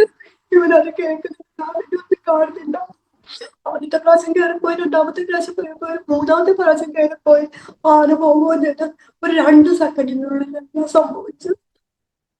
അപ്പൊ ഇങ്ങനെ ചെറിയ മഴച്ചാറ്റിലും ഉണ്ട്, ഒരുപാട് മിന്നുന്നും ഉണ്ട്. ഞങ്ങളുടെ ഈ ഫോണിന്റെ ഫ്ലാഷ് അടിച്ചാണ് ഈ വരുന്നത്. ഞാനപ്പോ നോക്കുമ്പോ എന്നെ ഒരു കുറ്റിക്കാട്ടിലാണ് ഈ കൊണ്ടാനിട്ടത്. എന്റെ ദേഹം മുഴുവൻ ചാലിലെ കരികിലെ മുള്ളും അപ്പൊടി മുള്ളൊക്കെ ആയിരുന്നു.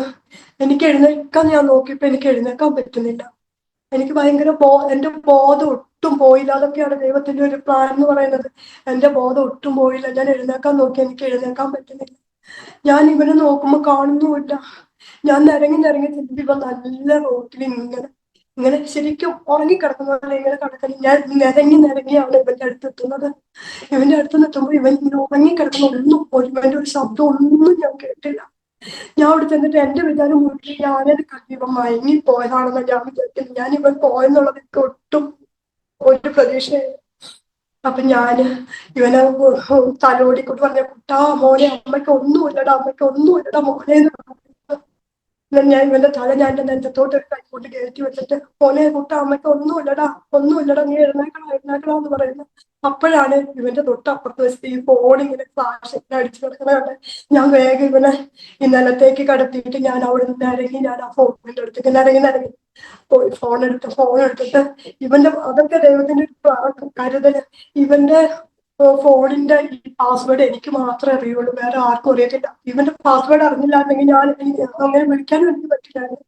ഞാൻ പാസ്വേഡ് മാറ്റി ഞാൻ വേഗം മോളെ എങ്ങനെയൊക്കെയോ മോളെ വിളിച്ച് വെടി മോനെ അമ്മേനെയും കുട്ടനെ ആന ചവിട്ടിടി കുട്ടം വിട്ടുന്നില്ലടി എന്ന് പറഞ്ഞ് ഉറക്കം ഇവള് വേഗം എല്ലാവരെയും വിളിച്ചു പറഞ്ഞ് ആ സമയത്തൊന്നും ഇവര് ആരും വന്നില്ല.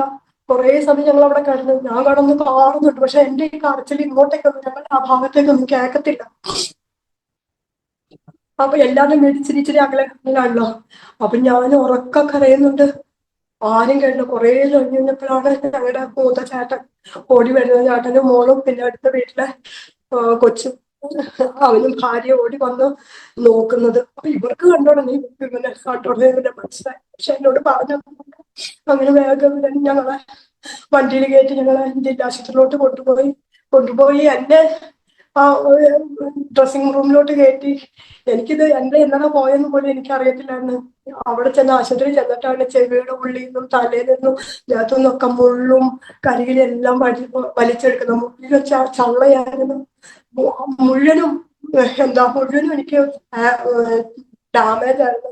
എന്റെ ചെവി ഈ വലതുവശത്തെ ചെവി മൊത്തം ഒന്ന് പോയി. മൊത്തം പിന്നെ ഓരോ മുറിവുകള്, കാലെ കയറി ചവിട്ടിയിട്ട് കാലിന്റെ ഒരു ഈ മുട്ടിന്റെ തൊട്ട് മുകൾവശത്തെ ഒരു ഭാഗത്തെ ദശ മൊത്തം പോയി. ഇതൊന്നും എനിക്ക് അറിയുന്നില്ല. ഈ ഷോൾഡർ എനിക്ക് ഈ ആന എന്നെ ചവിട്ടുമ്പോൾ തന്നെ എന്റെ എല്ല് പൊടിയുന്ന ശബ്ദം എനിക്ക് കേൾക്കാം. ശബ്ദം ഞാൻ കേൾക്കുന്നുണ്ട്. അപ്പൊ തന്നെ ഞാൻ പറയുന്നുണ്ട്, കുട്ടാ എന്റെ അമ്മയുടെ എല്ലെല്ലാം പൊട്ടിയിടാന്ന് വിളിച്ചു പറയുന്നുണ്ട്. എന്നിട്ട് എങ്ങനെ എല്ല് പൊട്ടി എനിക്ക് ഒന്നും അനങ്ങാനോ കൊടുക്കാനോ ഒന്നും പറ്റാത്ത അവസ്ഥ. ഓടി വന്ന് ഇവര് ഇങ്ങനെ ഡ്രസ്സ് ഇങ്ങനെ ചെയ്യുമ്പോഴൊക്കെ എനിക്ക് അപ്പോഴും എനിക്ക് അറിയത്തില്ല, ചെവി മുറിഞ്ഞു പോയതൊന്നും അറിയില്ല. അപ്പൊ തന്നെ അവര് പറയുന്ന വേഗം തൃശ്ശൂർ മെഡിക്കൽ കോളേജിലോട്ട് കൊണ്ടുപോകാൻ പറയുന്നു. അപ്പൊ ഞാൻ ഇവരോട് ചോദിക്കുന്നുണ്ട്, എന്റെ കുഞ്ഞെന്തിയെ ഇവര് പറയുന്നു ഒന്നുമില്ല മമ്മി ഒന്നുമില്ല എന്ന് പറയുന്നു. ഞാനത് വിശ്വസിച്ച് ഉടനെ പിന്നെ ആംബുലൻസ് വന്ന് പെട്ടെന്ന് തന്നെ തൃശ്ശൂർ മെഡിക്കൽ കോളേജിലോട്ട് അവിടെ എത്തിച്ച് പിന്നെ വീണ്ടും സ്കാനും എല്ലാം ചെയ്ത് കഴിഞ്ഞപ്പോഴാണ് ഈ ഷോൾഡറിന്റെ ഈ രണ്ട് ഇവിടെ മൊത്തം പോയി. അതുകൊണ്ടാണ് നമുക്ക് ഇങ്ങനെ എഴുന്നേറ്റിരിക്കാൻ മേലാത്തതും ഇങ്ങനെ ഇരിക്കുമ്പോൾ ഒരു ബുദ്ധിമുട്ടുള്ളതും ഒക്കെ. അവിടെ ചെന്ന് അവര് ചെവി, അപ്പോഴാണ് ഞാൻ അറിയുന്നത് ചെവി അവിടെ കൊണ്ടുചെന്ന് ഇവരിങ്ങനെ ഈ ചെവിയുടെ ഈ മൊത്തം ഇങ്ങനെ പോയല്ലോ, അത് ഇറച്ചു കഴുകുന്ന പോലെ ഇങ്ങനെ കഴുകുന്നത്. എനിക്കപ്പോ വേദന കാരണം സഹിക്കാൻ മേല. ആ സമയത്തൊന്നും ഞാൻ അറിഞ്ഞില്ല. പിന്നീട് ഒത്തിരി സമയം മണിക്കൂർ കഴിഞ്ഞല്ലോ, അപ്പോഴത്തേക്ക് വേദന ആ പച്ചയ്ക്ക് മരപ്പിക്ക പോലും ചെയ്യാനാണ് തുന്നിക്കെട്ടി ഇവര് ഇത് ചെയ്യുന്നത്. അപ്പോഴത്തേക്കും പിന്നെ ഡോക്ടർ പറഞ്ഞ് ഈ ഹെല്ലിന്റെ ഇതിന് ഒരു ഓപ്പറേഷൻ ഒന്നും ചെയ്യാൻ പറ്റില്ല, ബെൽറ്റ് പോലെ ഇടാൻ പറ്റുള്ളൂ. 3 മാസം ഒരേ കിടക്കണം, എന്നാലേ ഹെല്ല് കൂടുള്ളൂ. എന്നെക്കാളൊന്നും ഇപ്പൊ പറ്റില്ല, 3 മാസത്തോളം ഒരേ കിടപ്പ് കിടക്കണം. ഈ ചെവി അതുപോലെ അവര് പറഞ്ഞ് നമുക്ക് ചെവിക്ക് ഒരു പ്രതീക്ഷയൊന്നും വേണ്ട, ആ ചെവിയുടെ എല്ലും അതിന്റെ ഞരമ്പും എല്ലാം പോയി, അതിനി കെട്ടിവെച്ചാലും അത് കുറച്ച് കഴിയുമ്പോൾ ചുരുങ്ങുള്ളൂ, നമുക്ക് ഈ പ്ലാസ്റ്റിക് സർജറി എന്തെങ്കിലും ചെയ്യാനേ പറ്റുള്ളൂ എന്ന് പറഞ്ഞു. അങ്ങനെ പറഞ്ഞ് ഞങ്ങള് അവിടെ ആശുപത്രി കിടന്ന് 21 ദിവസം കഴിഞ്ഞപ്പോഴത്തേക്കും എന്റെ ഈ ചെവി കൂടി. എനിക്ക് ഒരു കുഴപ്പമുണ്ടായില്ല. ആ ചെവിക്ക് നല്ല ഒരു ഇത് വന്ന് അവര് പറഞ്ഞ് ഇനി ഇതിലൊന്നും ചെയ്യണ്ട, പ്ലാസ്റ്റിക് സർജറി ഒന്നും ചെയ്യണ്ട. അപ്പൊ എനിക്ക് ചെവിക്ക് ചൊറിച്ചിലൊക്കെ വന്നു തുടങ്ങി. അവരയ്യോ ചെവിക്ക് ചൊറിച്ചിലുണ്ടെങ്കിൽ ഇറ്റോട്ടൊക്കെ വന്ന് നിങ്ങൾക്ക് ഭയങ്കര അതിശയമായല്ലോ, നിങ്ങളുടെ പ്രാർത്ഥനയാട്ടെന്ന് ഡോക്ടർമാർ വരെ നമ്മളോട് സാക്ഷ്യം പറയാനായിട്ട്. ഈ ചെവിക്ക് ഒരു കുഴപ്പവും വരാതെ നമുക്ക് എനിക്കിപ്പോഴും ചെവി എന്തോ സാധനം വെച്ച് കെട്ടിയെന്ന് പോലെ ഒരു പ്രതീതിയുണ്ട്, പക്ഷെ ഒരു കുഴപ്പമില്ല. കാണുന്നവർക്ക് പെട്ടെന്ന് മനസ്സിലാവില്ല. ഇച്ചിരി വ്യത്യാസമൊക്കെ ഉണ്ട് മറ്റേ ചെവിയെക്കാളും, എന്നാലും വലിയ കുഴപ്പമില്ല. പിന്നെ തലയിലൊക്കെ നിറയെ മുറിവായിരുന്നു, മുടിയെല്ലാം വെട്ടിക്കളഞ്ഞു, എല്ലാ മുടിയും പോയി. തലയുടെ ഇവിടെയൊക്കെ മുറിവുകളായിരുന്നു. പക്ഷെ ആ തലയൊന്നും ആന ചവിട്ടാൻ ഇടയായില്ല. ഈ ആന വന്ന് ലാസ്റ്റ് കൊമ്പ് കുത്തി ഇങ്ങനെ കുരുക്കി വെച്ചപ്പോഴത്തേക്ക് ആ കൊമ്പിന്റെ ഇടയിൽ ഞാൻ വിട്ടുപോയത്, ഈ ചെവിയെല്ലാം പോയത്. ആ കൊമ്പ് എന്റെ ദേഹത്ത് ഇവിടേക്ക് ഈ കഴുത്തിന്റെ അവിടെയും കൊണ്ടിട്ടുണ്ട്. പക്ഷെ അത് കാര്യമായിട്ട് കൊണ്ടിട്ട് അത് ഇച്ചിരി കൊണ്ടുകൊണ്ടാണ് ഞാനും ഈ ഭൂമിയിൽ നിന്ന് മാറ്റപ്പെടാൻ ഇടയായിട്ടുള്ളത്. എന്നാലും ദൈവം എന്നെ വിടുവിച്ചു. അങ്ങനെ അവിടെ 29 ദിവസം ഹോസ്പിറ്റലിൽ കിടന്നു. ഞാൻ ആശുപത്രിയിൽ കൊണ്ടുവന്ന് 2 ദിവസം ഞാൻ ചോദിക്കുന്നുണ്ട് കുഞ്ഞുങ്ങളോട്, കുട്ടൻ എങ്ങനെയുണ്ട്, കുട്ടൻ എന്ത് കുട്ടൻ എന്ത്. അപ്പൊ മോളെയും കാണുന്നില്ല, ഹസ്ബൻഡിനെ ഒന്നും ആശുപത്രി കാണുന്നില്ല. അപ്പൊ ഞാൻ ചോദിക്കുന്നുണ്ട് അവരൊക്കെ എന്ത്. അപ്പം പറഞ്ഞു അവരൊക്കെ കുട്ടന്റെ അടുത്തുണ്ടെന്ന് പറഞ്ഞ്. അപ്പൊ ഞാൻ പറഞ്ഞു കുട്ടന് കുഴപ്പമില്ലെന്ന് പറഞ്ഞിട്ടോന്ന് ചോദിച്ചു. അപ്പം പറഞ്ഞ് കുഴപ്പമില്ല മമ്മി, അവര് വരും എന്ന് പറഞ്ഞു. അങ്ങനെ 7-ാം തീയതി രാത്രി ആയപ്പോഴാണ് എന്നോട് പറയുന്നത്, മോൻ ആഗ്രഹിച്ച സ്ഥലത്ത് മോൻ എത്തിച്ചേർന്നെന്ന് പറഞ്ഞു. ആ സമയത്ത് എനിക്ക് സഹിക്കാൻ പറ്റാത്തൊരവസ്ഥയായി പോയി. സത്യത്തിൽ എനിക്ക് ഒന്ന് കൊഞ്ചിച്ചിട്ട് പോലും തീർന്നിട്ടില്ല. ദൈവം എന്നെ ആശുപത്രിയിൽ പറയാനായിട്ടുണ്ടായിരുന്നില്ല. അങ്ങനെ ഡോക്ടറുടെ അനുവാദത്തോടുകൂടി എന്റെ മോനെ കാണിക്കാനായിട്ട് കൊണ്ടുപോയി.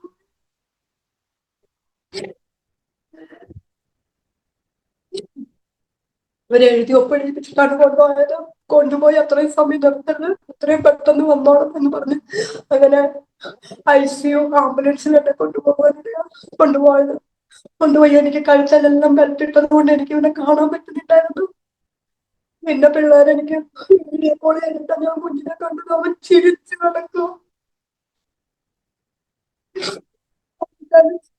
എനിക്ക് അപ്പോഴെനിക്ക് എന്റെ മനസ്സിലോട്ട് വന്നത് അവനെ കുത്തി എന്നുള്ള ദൈവദൂതന്മാർ അവനെ എടുത്തോണ്ട് പോയതാ. ഒരാന ചവിട്ടിയ ഒരു വ്യക്തി അങ്ങനെ നടക്കില്ലല്ലോ. അവൻ ചിരിച്ചു നടക്കുന്നു. അവൻ പറയുന്ന പോലെ എനിക്ക് എത്രയും പെട്ടെന്ന് എനിക്ക് എന്റെ ദൈവത്തിന്റെ സന്നിധി ചെന്നാ മതി എന്ന് അവനെപ്പോഴും പറയും. അവനെപ്പോഴും പാടുന്നൊരു പാട്ട്, എനിക്ക് വേറില്ല ആശ ഒന്നുമേ പ്രിയ ഒന്ന് കാണണം ദാസരിൽ എന്നുള്ള ആ പാട്ടാണ് അവൻ എപ്പോഴും പാടും. ആ പാട്ട് അതുപോലെ പഴയ പാട്ടുകളൊക്കെ ഇവൻ പാടുള്ളൂ. പുതിയ പാട്ടുകളോടൊന്നും താല്പര്യമില്ല, പഴയ പാട്ടുകളെ പാടും. അങ്ങനെ എനിക്കത് മാനസികമായിട്ട് വളരെയധികം എന്നെ തളർത്തി കാണുന്ന സംഭവമാണ്. എനിക്ക് ആദ്യത്തെ ഒരാഴ്ചത്തോളം ഞാൻ ഭ്രാന്തിയായി തീരുമെന്ന് പോലും സംശയിച്ചതാണ് സമയം. കാരണം എനിക്ക് ഉറങ്ങാൻ പറ്റുന്നില്ല. എനിക്ക് ഞാൻ ഓടി വരുന്നതും എന്റെ കുഞ്ഞു കിടക്കുന്നു, കുഞ്ഞിന്റെ മുഖവും ഇതുമായി ഞാൻ ഭയങ്കര കരച്ചിലും കാർച്ചയും ബഹളവും ആനാന്ന് പറഞ്ഞ് ഞാൻ കാറോ ഒക്കെ ചെയ്ത് കണ്ടത് എല്ലാവർക്കും അങ്ങ് മാനസികമായ വിഷമങ്ങൾ അനുഭവിച്ച്. തൃശ്ശൂർ എന്റെ വീടായതുകൊണ്ട് എന്റെ വീട്ടുകാരെല്ലാവരും ഉണ്ടായിരുന്നു അവിടെ. എന്റെ പിതാവിനും എന്റെ ഇവിടുത്തെ പാലക്കാട്ടെ അമ്മയ്ക്കും ഒക്കെ വളരെ സങ്കടം എന്താന്ന് വെച്ചാൽ അവര് ജീവിച്ചിരിക്കുമ്പോൾ അവരുടെ മക്കളുടെ മക്കള് കടന്നു പോകുക എന്നുള്ളത്, അവരൊക്കെ രോഗിയായി ഭാരപ്പെടുന്ന ഒരവസ്ഥയിൽ കുഞ്ഞുങ്ങൾ പോയത് അവർക്കും വളരെയധികം അവരെയും തളർത്തിക്കളഞ്ഞ്. അങ്ങനെ എനിക്ക് ഭയങ്കര ഭ്രാന്തി ആവോ എന്ന് പോലും സംശയിച്ചതാണ് സമയം. പക്ഷെ അനേകരുടെ പ്രാർത്ഥന എനിക്കുണ്ടായതുകൊണ്ട് എന്നെ സൈക്കോളജിസ്റ്റിനെ കാണിച്ച് അപ്പൊ ഡോക്ടർ പറഞ്ഞ് വേറെ പ്രശ്നങ്ങളൊന്നും ആൾക്കില്ലല്ലോ, അപ്പൊ ഇതിന്റെ ഒരു അറ്റാക്കിന്റെ ഇത് ഉള്ളത് കൊണ്ടാണ്, സാരമില്ല, എന്നാൽ ഉറങ്ങാനായിട്ട് രാത്രി ഒരു 1/2 ഗുളിക കൊടുക്കാമെന്ന് പറഞ്ഞ് രാത്രി എനിക്ക് ഒരു 1/2 ഗുളിക എനിക്ക് തന്നു. അങ്ങനെ എനിക്ക് വളരെ മാനസികമായിട്ട് ഞാൻ വിഷമിച്ച് കിടക്കുമ്പോ ഞാൻ എന്തുകൊണ്ട് കർത്താവ് ഞങ്ങൾക്ക് ഇത് വന്നെന്നൊക്കെ ഞാൻ ഇങ്ങനെ ചിന്തിച്ചു. ഇവൻ ഭയങ്കര ദൈവഭക്തനായിരുന്നല്ലോ കർത്താവ്, ഇവൻ ദൈവത്തോട് അടുത്തല്ലോ, കർത്താവ് എന്താ ഇങ്ങനെ എന്നൊക്കെ ഞാൻ ഇങ്ങനെ ഓരോന്നൊക്കെ എന്റെ മനസ്സിലുള്ള ഓരോ ചോദ്യങ്ങള്. അപ്പൊ എനിക്ക് പറയാം, എനിക്ക് നീക്കുപോക്ക് ദൈവം നമുക്ക് തരും, സഹിക്കാവുന്ന പരീക്ഷയെ നമുക്ക് തരുള്ളൂ എന്നുള്ള ആ വചനമൊക്കെ എന്റെ ഹൃദയത്തെ ബലപ്പെടുത്താനിടയായി. അങ്ങനെ ഞാൻ മയങ്ങി കിടക്കുമ്പോ ഞാൻ കാണുക ഇത് എനിക്ക് നോക്കാൻ പറ്റുന്നില്ല, ഒരു ഭയങ്കര പ്രകാശം കാരണം എനിക്ക് നോക്കാൻ പറ്റും. ഞാൻ ഈ കൈ ഇങ്ങനെ നെറ്റിയിൽ വെച്ചിട്ട് എങ്ങനെ നോക്കുമ്പോ ഇവ ഒരു വെള്ള ഡ്രസ്സ് ഒക്കെ ഇട്ടിട്ട് ഈ മോനെ ഞാൻ കാണും. അപ്പൊ മോൻ എന്നോട് ചോദിക്കും, അമ്മ എന്തിനാ കരയുന്നേ? അപ്പൊ ഞാൻ പറയും, മോനെ കുട്ടൻ ഞാൻ കരയാതെ എങ്ങനെയാന്ന് ചോദിച്ചപ്പോ ഇവൻ എന്നോട് പറയാം, അമ്മ കരയേണ്ട കാര്യമില്ല, അമ്മ ഞാൻ പോകുന്ന പോലെ നിങ്ങളും എന്റെ അടുത്തേക്ക് വന്നാൽ മതി, ഇവിടെ എത്തിയാൽ മതി എന്നിങ്ങനെ പറച്ചിലും കാണും. പിന്നെ എനിക്കറിയത്തില്ല, എന്റെ ഒരു വിഷമം എന്റെ ഹൃദയത്തിൽ നിന്ന് എടുത്തു കളഞ്ഞ പോലെയാണ് അതങ്ങനെ കാണാനിടയായി. ഞാൻ ഭ്രാന്തിയാകുമെന്ന് മനസ്സിൽ വിചാരിച്ചിരുന്ന സ്ഥാനത്ത് ദൈവം അവിടെ നിന്ന് എന്നെ വിടുവിച്ചു. 3 മാസത്തോളം കിടന്ന കിടക്കണമെന്ന് പറഞ്ഞു. അതിന് 29ാമത്തെ ദിവസം എന്നെ ഡിസ്ചാർജ് ചെയ്ത് ഞങ്ങൾ ഇവിടെ പാലക്കാട് മോളുടെ വീട്ടിലോട്ട് വന്നു. ഞങ്ങളുടെ പാലക്കാട് ഞങ്ങൾ താമസിച്ചിരുന്ന സ്ഥലത്ത് ഉണ്ടായിരുന്ന 6 വീട്ടുകാരുണ്ടായിരുന്ന അവരെല്ലാം അവിടെ നിന്ന് വാടകയ്ക്കൊന്നും പോകാനിടയായി. ഞങ്ങളെല്ലാം വാടകയ്ക്ക് പോയി. വാടകയ്ക്ക് പോകുന്ന കാരണം ഇനി അവിടെ താമസിക്കാൻ എല്ലാവർക്കും ഒരു ബുദ്ധിമുട്ട്. ഇതുപോലെ ഒരു മരണം വന്നതും ഇപ്പൊ അവിടെ പിള്ളേരുകളല്ല ഇങ്ങനെ സ്കൂളിൽ പോകുന്ന കോളേജിൽ പോകുന്നതും ജോലിക്ക് പോകുന്നവരുമാണ്. അപ്പൊ രാത്രിയിലൊക്കെ വന്നു കഴിഞ്ഞാൽ എങ്ങനെയാവെന്ന് വിചാരിച്ചാൽ എല്ലാവർക്കും ഇവൻ പോയത് എല്ലാവരെയും ഒരു ദുഃഖത്തിലാക്കി. എല്ലാവരും ഓടുന്നത്. ഞങ്ങളുടെ സ്ഥലമോ കാര്യങ്ങളോ ഒന്നും ഞങ്ങൾ നോക്കിയില്ല. എല്ലാവരും വാടകയ്ക്ക്. ഞങ്ങളെല്ലാവരും ഒരുപോലെ കഴിഞ്ഞിരുന്നവരാ. ഞങ്ങൾ ചേട്ടനിയന്മാർ ഞങ്ങൾ 3-4 പേരുണ്ടായിരുന്നു. ഞങ്ങളെല്ലാവരും ഒരാവശ്യം ഉണ്ടെങ്കിൽ എല്ലാവരും ഓടിയിട്ടും അങ്ങനെയാ കഴിഞ്ഞത്. ഇപ്പൊ ഞങ്ങളെല്ലാവരും ചിതറിപ്പോകാനിടയായി. അതുപോലെ ഞങ്ങളുടെ പള്ളി ഞങ്ങളുടെ വീടിന് മുറ്റത്തായിരുന്നു. ഞങ്ങളുടെ വീട് തൊട്ടിപ്പുറമായിരുന്നു പള്ളി. അപ്പൊ ഞങ്ങൾക്ക് പള്ളിയില്ലാതെയായി. ഈ ഒരു വിഷയം മുഖാന്തരം ഞങ്ങൾക്ക് ആരാധന ഇല്ലാത്തൊരവസ്ഥയായി. ഞങ്ങളെന്നാലും ആരാധനയ്ക്ക് ഞങ്ങളുടേതായൊരു ചർച്ച് ഇവിടെ അടുത്തുള്ളത് കൊണ്ട് ഞാൻ ഇതുവരെ ആരാധനയ്ക്ക് പോയി തുടങ്ങിയിട്ടില്ല. ഞാൻ ഇപ്പോഴാണ് ഇങ്ങനെ എഴുന്നേറ്റൊക്കെ ഇരിക്കുന്നത്. അപ്പൊ അവിടേക്കാണ് ആരാധനയ്ക്ക് പോകുന്നത്. ഞങ്ങളുടെ സ്ഥലമോ ഞങ്ങളുടെ വീടോ ഞങ്ങൾക്കെല്ലാം നഷ്ടമായതുപോലെയായി. ഇനി എനിക്ക് ആ ഭാഗത്തേക്ക് തന്നെ പോകാൻ പോലും എന്റെ മനസ്സൊരിക്കലും ആഗ്രഹിക്കുന്നില്ല. അങ്ങനെ ഞങ്ങളുടെ വീട്ടുകാരെല്ലാവരും വെവ്വേറെ ആയിപ്പോയി. അങ്ങനെ 29ാമത്തെ ദിവസം എന്നെ ഡിസ്ചാർജ് ചെയ്ത് കിടപ്പിൽ എന്നെ ഇവിടെ കൊണ്ടുവന്നു. എന്റെ എല്ലാ കാര്യങ്ങളും തന്നെ ചെയ്തു തന്നു. വളരെയധികം ബുദ്ധിമുട്ടുകൾ അനുഭവിച്ചതാകുന്ന സമയം എല്ലാ കാര്യങ്ങളും എനിക്ക് കിടന്നുകൊണ്ടാണ്. ഞാൻ ഇങ്ങനെ നേരെ കിടന്നിട്ടാണ് ഭക്ഷണമൊക്കെ തരുന്നത്. അപ്പൊ ഞാൻ അങ്ങനെ ഒന്നും കഴിക്കില്ല. അങ്ങനെ ആകെ ക്ഷീണമായി പോയി. അവർ 3 മാസം കിടക്കണമെന്ന് പറഞ്ഞിട്ട് എല്ലാവരുടെയും പ്രാർത്ഥനയുടെ ഫലമായിട്ട് ഒരു 2 മാസത്തിനുള്ളിലായിട്ട് ഞാൻ പതുക്കെ എഴുന്നേറ്റിരിക്കാൻ തുടങ്ങി. എല്ലാവർക്കും അതിശയമായി ഞാൻ എഴുന്നേറ്റിരിക്കുന്നത്. അപ്പം ഞാൻ എഴുന്നേക്കില്ല എന്ന് പറഞ്ഞ സ്ഥാനത്ത് പലരും വിചാരിച്ചു ഞാൻ എഴുന്നേക്കില്ല എന്ന്. പക്ഷെ ആ സമയത്ത് എന്റെ മനസ്സിലോട്ട് ഓടി വന്നതാന്നൊരു വേദന. ഞാൻ ദൈവസന്നിധിയിൽ ആ കിടപ്പിൽ ഞാൻ ദൈവത്തോട് പ്രാർത്ഥിക്കും, എനിക്ക് ആശ്വാസം തരണം കർത്താവേ, നീ അല്ലാതെ എനിക്ക് ആശ്വസിപ്പിക്കാൻ ആരുമില്ല. മറ്റുള്ളവരെല്ലാം ഒന്ന് ആശ്വാസം പറഞ്ഞു തരും, പക്ഷെ ഒരു പെറ്റതള്ളയല്ല. എപ്പോഴും ദുഃഖമായിരിക്കും. എനിക്ക് ആശ്വാസം തരാൻ നീ മാത്രമേ ഉള്ളൂ എന്ന് പറഞ്ഞ് ഞാൻ കരയുവാൻ തുടങ്ങി. അപ്പോൾ എന്റെ മനസ്സിലോട്ട് എനിക്ക് വേഗം എനിക്കിങ്ങനെ ബോർഡിൽ എഴുതി വരുന്ന പോലെ എനിക്കൊരു വാക്യം തെളിഞ്ഞു വന്നു.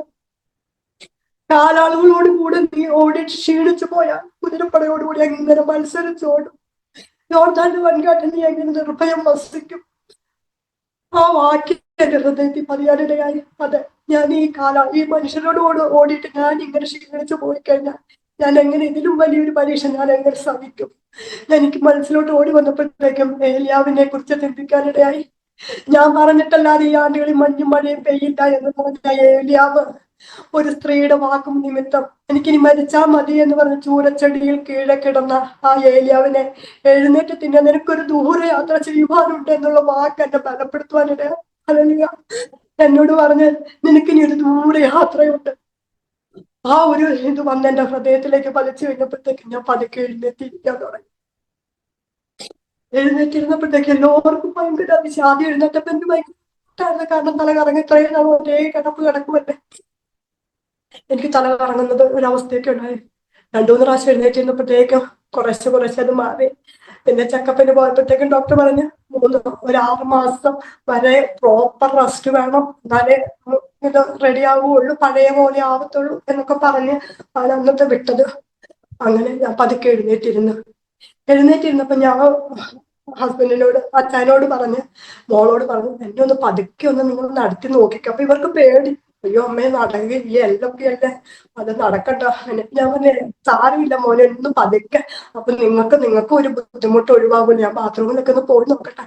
അങ്ങനെ പതുക്കെ എന്നെ എഴുന്നേപ്പിച്ചത്. ഇപ്പൊ കാലുകൾക്കൊന്നും എനിക്ക് ബലമില്ല. ഇത്രയും നാൾ ഒരേ കിടപ്പ് കിടന്നപ്പോ ഞാൻ സ്തോത്രം പറഞ്ഞു. ആദ്യത്തെ പ്രാവശ്യം ഇവരെന്നെ ഇങ്ങനെ പൊക്കി പിടിച്ചുകൊണ്ട് ബാത്റൂമിലൊക്കെ പോയി. പിന്നെ 3-4 ദിവസം ഇങ്ങനെ ഞാൻ കാലൊക്കെ പതുക്കെ വെക്കാൻ തുടങ്ങി.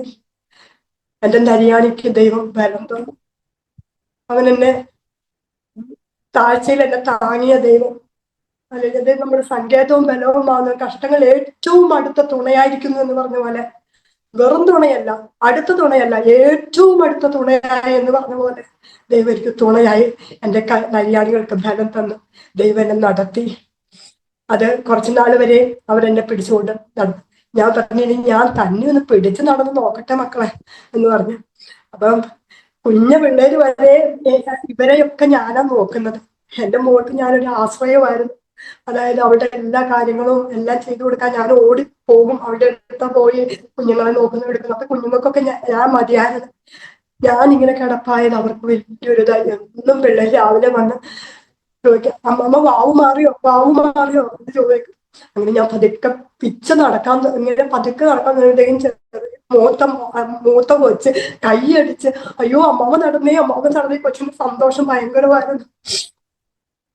അങ്ങനെ ഞാൻ പതുക്കെ പിടിച്ച് നടക്കാൻ തുടങ്ങി.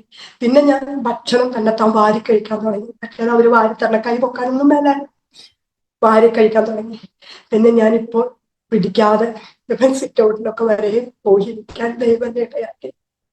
ഇത് കഴിഞ്ഞ ആഴ്ചയില്, കഴിഞ്ഞ 2 ആഴ്ചക്ക് മുമ്പ് ഞങ്ങളുടെ വീടിന്റെ തൊട്ടപ്പുറത്തെ വശത്ത് ഒരു ചേട്ടൻ രാവിലെ വെളുപ്പിനെ മൂത്രമൊഴിക്കാനായിട്ട് ബാത്റൂമിലേക്ക് ഇറങ്ങാൻ വന്നതാണ്. 3 മണി സമയത്ത് ആനയെ കണ്ടില്ല.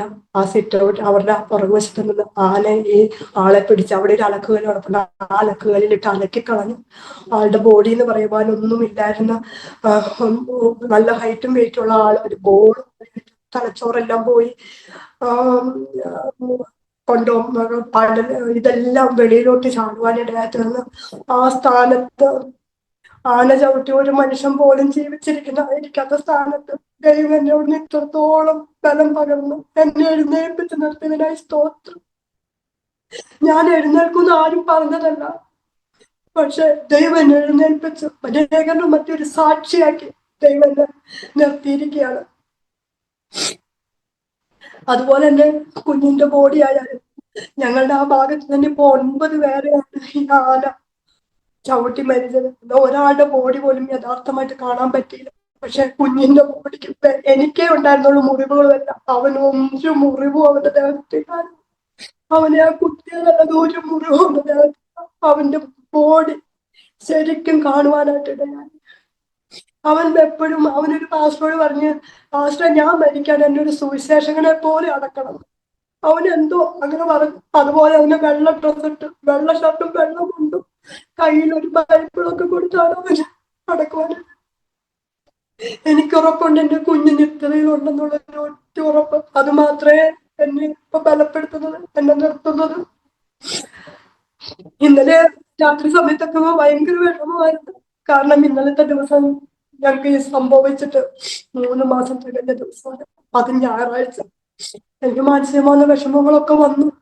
എൻ്റെ ഇടയ്ക്ക് എനിക്ക് ശാരീരിക പനിയാലും ഒക്കെ വളരെയധികം ഭാരപ്പെട്ടു. ഇന്നിങ്ങനെ ഒരു സാക്ഷ്യം പറയുവാൻ പറ്റുമോ എന്ന് പോലും ചിന്തിച്ച സമയത്ത് ദൈവം എന്നെ ഇങ്ങനെ സാക്ഷ്യം പറയുവാൻ ദൈവത്തിന്റെ കൃപയ്ക്കായി സ്തോത്രം. നേരെ പ്രാർത്ഥനയാണ് എന്നെ നിർത്തിയതെന്ന് പറയുവാനല്ലാതെ എനിക്ക് പുകഴുവാൻ മറ്റൊന്നുമില്ല.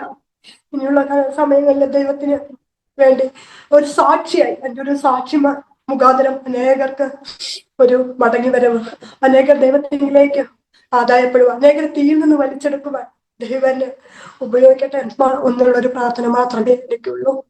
ഇത്രത്തോളം ദൈവം നടത്തി എന്നല്ലാതെ എനിക്ക് മറ്റൊന്നും പറയുവാനില്ല. ഹല്ലേലൂയ. ഇത്രയും നേരം എന്റെ സാക്ഷ്യം കേട്ട എല്ലാവർക്കും എനിക്കിങ്ങനെ ഒരു അവസരം ഒരുക്കി തന്ന ഈ രോമ ടിവിക്കാരോടും പാസ്റ്റർ ഡാനിയൽ ജോൺ പാസ്റ്ററോടുമുള്ള നന്ദിയെ ഈ സമയത്ത് ഓർപ്പിച്ചുകൊണ്ട് ഞാൻ വാക്ക് നിർത്തുന്നു. ദൈവം എല്ലാവരും ധാരാളമായി അനുഗ്രഹിക്കട്ടെ. പ്രിയ ബിജി സിസ്റ്ററിൻ്റെ ഹൃദയം തകർന്നുള്ള, കണ്ണു നിറഞ്ഞുള്ള ദൈവത്തിലുള്ള പ്രത്യാശയുടെ വാക്കുകളും ആശ്വാസത്തിൻ്റെ അനുഭവങ്ങളും ദൈവം നടത്തിയ അത്ഭുതകരമായ വഴികളെയും കുറിച്ച് ദൈവസന്നിധിയിൽ സാക്ഷ്യം പ്രസ്താവിപ്പാൻ കർത്താവ് കൃപ ചെയ്തത് ഓർത്ത് ഞാൻ ദൈവത്തിന് സ്തോത്രം ചെയ്യുന്നു. ജീവിക്കുന്ന ഒരത്ഭുത സാക്ഷ്യം എന്ന് ഈ വാക്കുകളെ ഓർക്കുവാൻ തക്കവണ്ണം കഴിയും.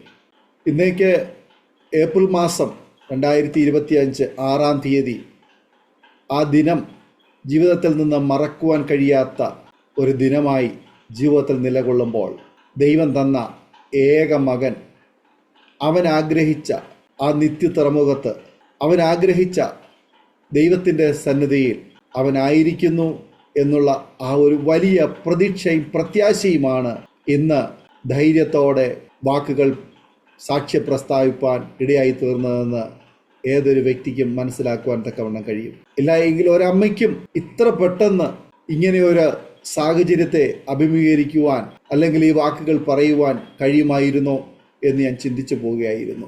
മരണത്തിനും ജീവനും മുൻപിൽ ഒരു കാട്ടാനയുടെ കൊമ്പുകൾക്കിടയിൽ മെതിക്കപ്പെട്ട ആ ഒരു നിമിഷം ദൈവത്തിൻ്റെ അത്ഭുതത്തിൻ്റെ കരമല്ലെങ്കിൽ ദൈവത്തിൻ്റെ ദൂതന്മാരുടെ സംരക്ഷണ ഒന്ന് മാത്രമാണ് ഇന്ന് ഇങ്ങനെ ഒരു സാക്ഷ്യം പറയുവാൻ തക്കവണ്ണം ജീവനോടെ ആയിരിക്കുന്നത്. ഇല്ലായിരുന്നു എങ്കിൽ നിശ്ചയമായിട്ടും മകൻ ആയിരിക്കുന്ന ഇടത്ത് ഒരുപക്ഷെങ്കിൽ കടന്നു പോകേണ്ടിയിരുന്നു. ഈ സാക്ഷ്യം പറയുവാൻ വേണ്ടിയിട്ടാണ്, അനേകരോട് ഈ സാക്ഷ്യം പറയുവാൻ വേണ്ടിയിട്ടാണ് സ്വർഗത്തിലെ ദൈവം പ്രിയ കർത്താവിൻ്റെ ദാസിയെ ജീവനോടെ ആക്കിയിരിക്കുന്നത് എന്ന് ഞാൻ മനസ്സിലാക്കുന്നു. കാരണം കേരളത്തിൽ കാട്ടാനയും പന്നിയും മറ്റ് ഇഴജന്തുക്കളും വന്യമൃഗങ്ങളും ഇന്ന് ജനവാസ കേന്ദ്രങ്ങളിലേക്ക് ഇറങ്ങി നടക്കുകയാണ്. ഗവൺമെന്റിനോ മറ്റ് അധികാരികൾക്കോ ആർക്കും ഒന്നും ചെയ്യാൻ കഴിയാതെ വണ്ണം എല്ലാവരുടെയും കൈ കെട്ടിവച്ചിരിക്കുന്ന ഈ കാലയളവിൽ ഓരോ ദിവസവും കേരളത്തിലെ ജനങ്ങളുടെ ജീവിതം എന്ന് പറയുന്നത് ജീവനും മരണത്തിൻ്റെയും ഇടയിലാണ്. ഏത് സമയത്തും എന്ത് സംഭവിക്കാം. രാത്രിയെന്നോ പകലെന്നോ ഇല്ലാതെ വന്യമൃഗങ്ങൾ കൃഷി നശിപ്പിക്കുന്നു, ജീവനുകളെ അപഹരിക്കുന്നു, മറ്റ് പലവിധമായ ഭൗമിക നിർമ്മാണങ്ങളൊക്കെ തന്നെ അത് നശിപ്പിച്ചുകൊണ്ടിരിക്കുന്നു. ആ ഒരു നിലയിലേക്ക് സാഹചര്യങ്ങൾ പൊയ്ക്കൊണ്ടിരിക്കുന്നു. മനുഷ്യൻ ഇന്ന് ഒരു പേടി സ്വപ്നമായി മാറിയിരിക്കുകയാണ്.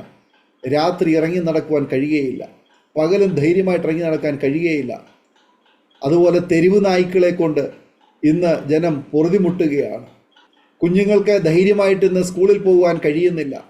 മാതാപിതാക്കന്മാർ ഭയത്തോടെയാണ് വീട്ടിലിരിക്കുന്നത്. കുഞ്ഞുങ്ങളെ സ്കൂളിൽ വിട്ടതിന് ശേഷം കുഞ്ഞുങ്ങൾ ഏതവസ്ഥയിലാണ് തിരിച്ചു വരുന്നതെന്ന് പറയാൻ പറ്റില്ല. അതുപോലെ തന്നെ മറ്റൊരു സംഭവം എന്ന് പറയുന്നത്, ഇന്ന് തലമുറകളൊക്കെ മദ്യത്തിനും മയക്കുമരുന്നിനും ലഹരിക്കും അടിമകളായിക്കൊണ്ടിരിക്കുന്നു. അങ്ങനെ എല്ലാ നിലയിലും പിശാച് ഇന്നിൻ്റെ തലമുറകളെ, ഇന്നിൻ്റെ മനുഷ്യവർഗത്തെ തകർത്ത് നശിപ്പിക്കുവാൻ ഒരുമ്പിട്ടിറങ്ങിയിരിക്കുന്നു. അതിൻ്റെ നടുവിൽ ദൈവത്തിൻ്റെ പ്രത്യേക സംരക്ഷണയാൽ ദൈവം തനിക്ക് വേണ്ടി ചില പ്രിയപ്പെട്ടവരെ വേർതിരിച്ച് നിർത്തുന്നു. എന്നാൽ പ്രിയ മകൻ അലനെ അവൻ പ്രത്യാശ വച്ച, അവൻ പാടിയ, അവൻ ആഗ്രഹിച്ച, അവൻ പറഞ്ഞ വാക്കുകളിൻ പ്രകാരം ദൈവം അവനെ എടുത്തു എന്ന് മാത്രമേ ഈ സമയത്ത് പറയാൻ പറ്റുകയുള്ളൂ. അത് ആ മാതാവിൻ്റെ വാക്കുകളിൽ നിന്ന് മനസ്സിലാക്കുവാൻ കഴിയും. ആന ചവിട്ടിക്കൊന്നെന്നോ അല്ലെങ്കിൽ മറ്റേതെങ്കിലും നിലയിലൂടെ അവൻ്റെ ജീവൻ പോയെന്നോ നമുക്ക് മനസ്സിലാക്കാൻ പറ്റുകയില്ല. അതൊരു മുഖാന്തരം മാത്രമായിരുന്നു. പകരം ദൈവം അവനെ ആഗ്രഹിച്ച തുറമുഖത്തേക്ക് കൊണ്ടുപോയി. ആ ഒരു പ്രത്യാശയിൽ നമുക്ക് ദൈവസന്നിധിയിലായിരിക്കാം. പ്രിയ മാതാവിനെ ദൈവം സൗഖ്യത്തോടെ, ആരോഗ്യത്തോടെ, ബലത്തോടെ, ദീർഘായുസ്സോടെ ദൈവം സൂക്ഷിക്കുകയും നിർത്തുകയും ചെയ്യട്ടെ എന്ന് ഞങ്ങൾ ആഗ്രഹിക്കുന്നു, പ്രാർത്ഥിക്കുന്നു.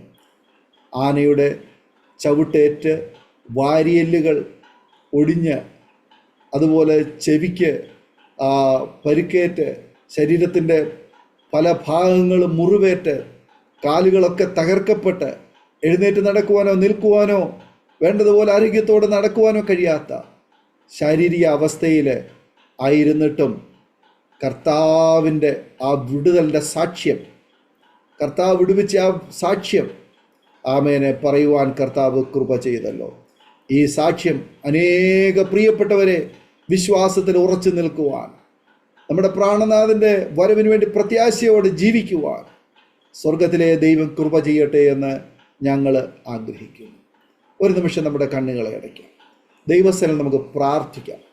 ദൈവത്തിന് ഒരു വ്യക്തിയെ കൊണ്ട് ആവശ്യമുണ്ടെങ്കിൽ ഏതെല്ലാം വിധത്തിൽ അവൻ ഉപദ്രവിക്കപ്പെട്ടാലും ചതച്ച് അരയപ്പെട്ട ഒരവസ്ഥയിലേക്ക് പോയെന്ന് പറഞ്ഞാലും അവൻ ജീവനോടെ സൗഖ്യത്തോടെ എഴുന്നേറ്റ് കർത്താവിൻ്റെ സാക്ഷ്യം വഹിക്കുവാൻ ദൈവം നിശ്ചയിച്ചിരിക്കുന്ന ആ സമയം വരെ അവൻ ജീവിച്ചിരിക്കുവാൻ ആമേനിടയായിത്തീരും. അങ്ങനെ ഒരു സാക്ഷ്യമാണ് പ്രിയ വിജി സിസ്റ്ററിൻ്റെ സാക്ഷ്യമെന്ന് കേൾവിക്കാർക്ക് മനസ്സിലാക്കുവാൻ കഴിയും. ആമേൻ. ഒരു നിമിഷം നമുക്ക് പ്രാർത്ഥിക്കാം. ദൈവസേന നമുക്ക് എല്ലാവർക്കും സ്തോത്രം ചെയ്യാം. പ്രിയ വിജി സിസ്റ്ററിൻ്റെ ജീവിതത്തിൽ ദൈവം അത്ഭുതങ്ങളെ പ്രവർത്തിച്ചുവെങ്കിൽ, പ്രേക്ഷകരെ, കേൾവിക്കാരെ, നിങ്ങളുടെ ജീവിതത്തിലും ഈ ദൈവത്തിന് അത്ഭുതങ്ങളെ പ്രവർത്തിക്കുവാൻ കഴിയും. ആകയാൽ നാം ഒരുമിച്ച് സ്തോത്രം ചെയ്ത് പ്രാർത്ഥിക്കാം. സ്തോത്രം. ഈ വാത്സല്യ കുടുംബത്തെ ഓർത്ത് നമുക്ക് പ്രാർത്ഥിക്കാം. ഈ കുടുംബത്തിന് ആവശ്യമായിരിക്കുന്ന ആത്മീയ നന്മകൾ, ശാരീരിക സൗഖ്യം, മറ്റ് ഭൗമിക നന്മകൾ, അവരുടെ ജീവിതത്തിൽ ആവശ്യമായിരിക്കുന്ന എല്ലാ ക്രമീകരണങ്ങൾ ഇപ്പോൾ മകളോടും കുടുംബത്തോടും ഒപ്പമായിരിക്കുന്നു. അവരുടെ പാർത്തുകൊണ്ടിരുന്ന സ്ഥലത്തേക്ക് പോകുവാൻ പോലും കഴിയാത്തവണ്ണം ഉള്ള സാഹചര്യമാണ് നിലവിൽ അവിടെയുള്ളത്. ആമേൻ. ഈ വാത്സല്യ സഹോദരിക്ക് വേണ്ട ക്രമീകരണങ്ങൾ സ്വർഗത്തിലെ ദൈവം ഒരുക്കി കൊടുക്കേണ്ടതിന് വേണ്ടി നമുക്ക് പ്രാർത്ഥിക്കാം. ദൈവം വലിയവ ചെയ്യട്ടെ. ദൈവം അത്ഭുതങ്ങളെ ചെയ്യുന്ന ദൈവമല്ലയോ? നാം എല്ലാവരും ഈ കുടുംബത്തിന് വേണ്ടി സ്തോത്രം ചെയ്ത് പ്രാർത്ഥിക്കുമ്പോൾ പ്രിയ വിജി സിസ്റ്റർ പ്രേക്ഷകർക്ക് വേണ്ടിയിട്ട് ചുരുക്കം വാചകങ്ങൾ ഒരു നിമിഷം നമ്മെ പ്രാർത്ഥനയിൽ സഹായിക്കും. സിസ്റ്ററെ പ്രാർത്ഥിച്ചാൽ. ഹല്ലേലൂയ. മഹാപരിശുദ്ധനാണ് ഞങ്ങളുടെ സ്വർഗീയ പിതാവേ. അവിടുത്തെ മക്കളാ നടികൾക്ക് കർത്താവേ സമയത്ത് നിന്റെ പാദപീഠത്തിൽ കടന്നു ഒരു വാനോലാണ് ദൈവോടിന് ഇടയാക്കിയതാണ്. നല്ല കൃപകൾക്കായി നന്ദിയോട് സ്തുതിക്കുന്നു, സ്തോത്രം ചെയ്യുന്നു. അടിയുടെ കുറവുള്ളവർക്കരുതേ, കുറ്റങ്ങളോർക്കരുത്. അടിയുടെ ജീവിതത്തെ കടന്നു വന്നതാകുന്ന എല്ലാ തെറ്റുകളും കുറ്റങ്ങളെല്ലാം ക്ഷമിച്ച് നിന്റെ രക്തത്താൽ അവിടുന്ന് കഴുകി നീ ഞങ്ങളെ അവിടുന്ന് ശുദ്ധീകരിക്കുമാറാണെന്ന് പ്രാർത്ഥിക്കുന്നു. ഈ സമയത്ത് കർത്താവേ, ഹല്ലേലൂയ, കർത്താവേ കേൾക്കുന്നതാണ് ഈ സാക്ഷ്യം കേൾക്കുന്ന എല്ലാ മക്കളെയും നിന്റെ കരങ്ങളിൽ ഏൽപ്പിച്ച് പ്രാർത്ഥിക്കുന്നു. കർത്താവേ, ഇതവരുടെ വിടുതലിന്, കർത്താവേ, ഇതവരുടെ കർത്താവെ ആശ്വാസത്തിന് കാരണമായി തിരുവാദിയോട് ഇടയാക്കുമാറാണ് എന്ന് പ്രാർത്ഥിക്കുന്നു. കർത്താവെ, അനേകർക്ക് ധൈര്യവും ഉറപ്പും പ്രത്യാശയും നൽകുന്നതായി തിരുവാദിയോട് ഇടയാക്കുമാറാണ് എന്ന് പ്രാർത്ഥിക്കുന്നു. എന്റെ മധ്യ എന്റെ ദൈവത്തിന്റെ കരാൽ അത്ഭുതം പ്രവർത്തിക്കുമാറാണ് എന്ന് പ്രാർത്ഥിക്കുന്നു. ഇത് കർത്താവെ, ഞങ്ങളുടെ ജീവിതത്തിൽ അനുഗ്രഹമായി തിരുവാൻ ഞങ്ങൾ ആരും കൈവിടപ്പെട്ടു പോകുവാൻ അനുവദിക്കാതെ ആ നിത്യതയുടെ തുറമുഖത്തെ കർത്താവെ ഞങ്ങൾക്ക് എത്തിച്ചേരുവാൻ കർത്താവെ ഇവിടുന്ന് ഇടയാക്കുന്ന നല്ല കൃപകൾക്കായി സ്തോത്രം. അതിനായി നീ ഞങ്ങളെ ഇവിടുന്ന് ഒരുക്കുമാറാണ് എന്ന് പ്രാർത്ഥിക്കുന്നു. കർത്താവെ, ഈ ഇതുപോലുള്ള ടെസ്റ്റ് മണികളൊക്കെ നടത്തുന്നതാകുന്ന ഈ ചാനലിലെ നിന്റെ കരങ്ങളിൽ ഏൽപ്പിച്ച് പ്രാർത്ഥിക്കുന്നു. ഇതിന്റെ ചുമതല വഹിക്കുന്നതാണ് എല്ലാ പ്രിയപ്പെട്ടവരെയും, എല്ലാ കർത്താവിന്റെ ദാസന്മാരെയും നീ ഇവിടുന്ന് അനുഗ്രഹിക്കുമാറാണെന്ന് പ്രാർത്ഥിക്കുന്നു. അനേകർക്ക് അനുഗ്രഹമായി തീരുവാൻ നീ ഇവിടുന്ന് ഇടയാക്കുമാറാണെന്ന് പ്രാർത്ഥിക്കുന്നു. എല്ലാ കാര്യങ്ങളും യേശുവിന്റെ കരങ്ങളിൽ തരുന്നു. പ്രാർത്ഥന കേട്ടിരിക്കുക. സ്തോത്ര സലസ്യമുലപേക്ഷിക്കുന്ന കൃപയോടെ കേട്ട് ഉത്തരമാറാകണമേ. താങ്ക് യു കർത്താവിൻ്റെ ദാസി പ്രിയ വിജി ജോസഫ് സിസ്റ്റർ. എത്രത്തോളം സമയം അനുഗ്രഹിക്കപ്പെട്ട ജീവിതാനുഭവം, ദൈവം നടത്തിയ അത്ഭുതകരമായ വേളയും കുറിച്ച് ആരോമാറ്റിയുടെ പ്രേക്ഷകർക്ക് പങ്കുവയ്ക്കുവാൻ സമയം വേർതിരിച്ചതിന് കർത്താവിൻ്റെ ദാസിയോടും കുടുംബാംഗങ്ങളായ നന്ദി സ്നേഹം അറിയിക്കുന്നു. ദൈവമായ കർത്താവ് ധാരാളം അനുഗ്രഹിക്കട്ടെ. പ്രേക്ഷകരുള്ളതായ നന്ദി സ്നേഹത്തിൽ അറിയിക്കുന്നു. ദൈവമായ കർത്താവ് നിങ്ങളെല്ലാവരും അനുഗ്രഹിക്കട്ടെ. നിങ്ങൾ കഴിയുന്നിടത്തോളം ഈ വീഡിയോ കേട്ടതിന് ശേഷം നിങ്ങളുടെ പ്രിയപ്പെട്ടവർക്ക്, സുഹൃത്തുക്കൾ കൂടി ഷെയർ ചെയ്ത് കൊടുക്കും. അവർ കേട്ട് അനുഗ്രഹിക്കപ്പെട്ട് അതിലൂടെ ദൈവനാമം മഹിമപ്പെടുവാൻ മുഖാന്തരമായി തീരുമല്ലോ. മാത്രമല്ല, നിങ്ങളുടെ വലിയൊരു അഭിപ്രായങ്ങളും നിർദ്ദേശങ്ങളും കമൻറ്റ് ബോക്സിൽ രേഖപ്പെടുത്താവുന്നതാണ്. നിങ്ങൾക്കൊരു പ്രാർത്ഥനാ വിഷയമുണ്ടെങ്കിൽ സ്ക്രീനിൽ കാണുന്ന വാട്സപ്പ് നമ്പറിൽ ഞങ്ങളെ വിവരം അറിയിക്കും. എല്ലാ തിങ്കളാഴ്ചയും രാത്രി 9 മണിക്ക് പ്രേക്ഷകർക്ക് വേണ്ടി ഞങ്ങൾ പ്രത്യേകം പ്രാർത്ഥിക്കുന്നു. അടുത്ത അനുഗ്രഹിക്കപ്പെട്ട് സാക്ഷ്യവും വചനചിന്തയുമായി വീണ്ടും കൂടി കാണുമ്പോഴേയും എല്ലാ പ്രിയപ്പെട്ടവർക്കും good bye. God bless you all. Amen. ഓർമ്മയുടെ മനോരഥത്തിൽ മായാത്ത ഓർമ്മയ്ക്കായി അരോമ മാട്രിമോണിയിൽ നിന്നും ജീവിത പങ്കാളിയെ കണ്ടെത്തൂ. നിങ്ങൾ ഒരു ക്രിസ്തീയ ജീവിത പങ്കാളിയെ അന്വേഷിക്കുകയാണോ? അതോ മക്കൾക്ക് അനുയോജ്യമായ ഒരു തക്ക തുണയ്ക്ക് വേണ്ടി പ്രാർത്ഥിക്കുന്ന വ്യക്തിയാണോ? എങ്കിൽ അരോമ മാട്രിമോണി നിങ്ങൾക്ക് വേണ്ടിയാണ്. ഇന്നു തന്നെ സൗജന്യമായി രജിസ്റ്റർ ചെയ്യൂ. അരോമ മാട്രിമോണിയുടെ പ്രത്യേകതകൾ: രജിസ്ട്രേഷൻ തികച്ചും സൗജന്യം. ലോകത്തെവിടെയുമുള്ള അനുയോജ്യമായ ക്രിസ്തീയ ജീവിത പങ്കാളിയെ തിരഞ്ഞെടുക്കാം. വിവാഹം നടക്കുന്നതുവരെ സർവീസ് ലഭിക്കുന്നു. ഏറ്റവും ചെറിയ പാക്കേജുകളും തിരഞ്ഞെടുക്കാം. അരോമ മാട്രിമോണി നിങ്ങൾക്കായി ഒരുക്കുന്നു വിവാഹം പരമാനന്ദം. Email aroma matrimony2020@gmail.com.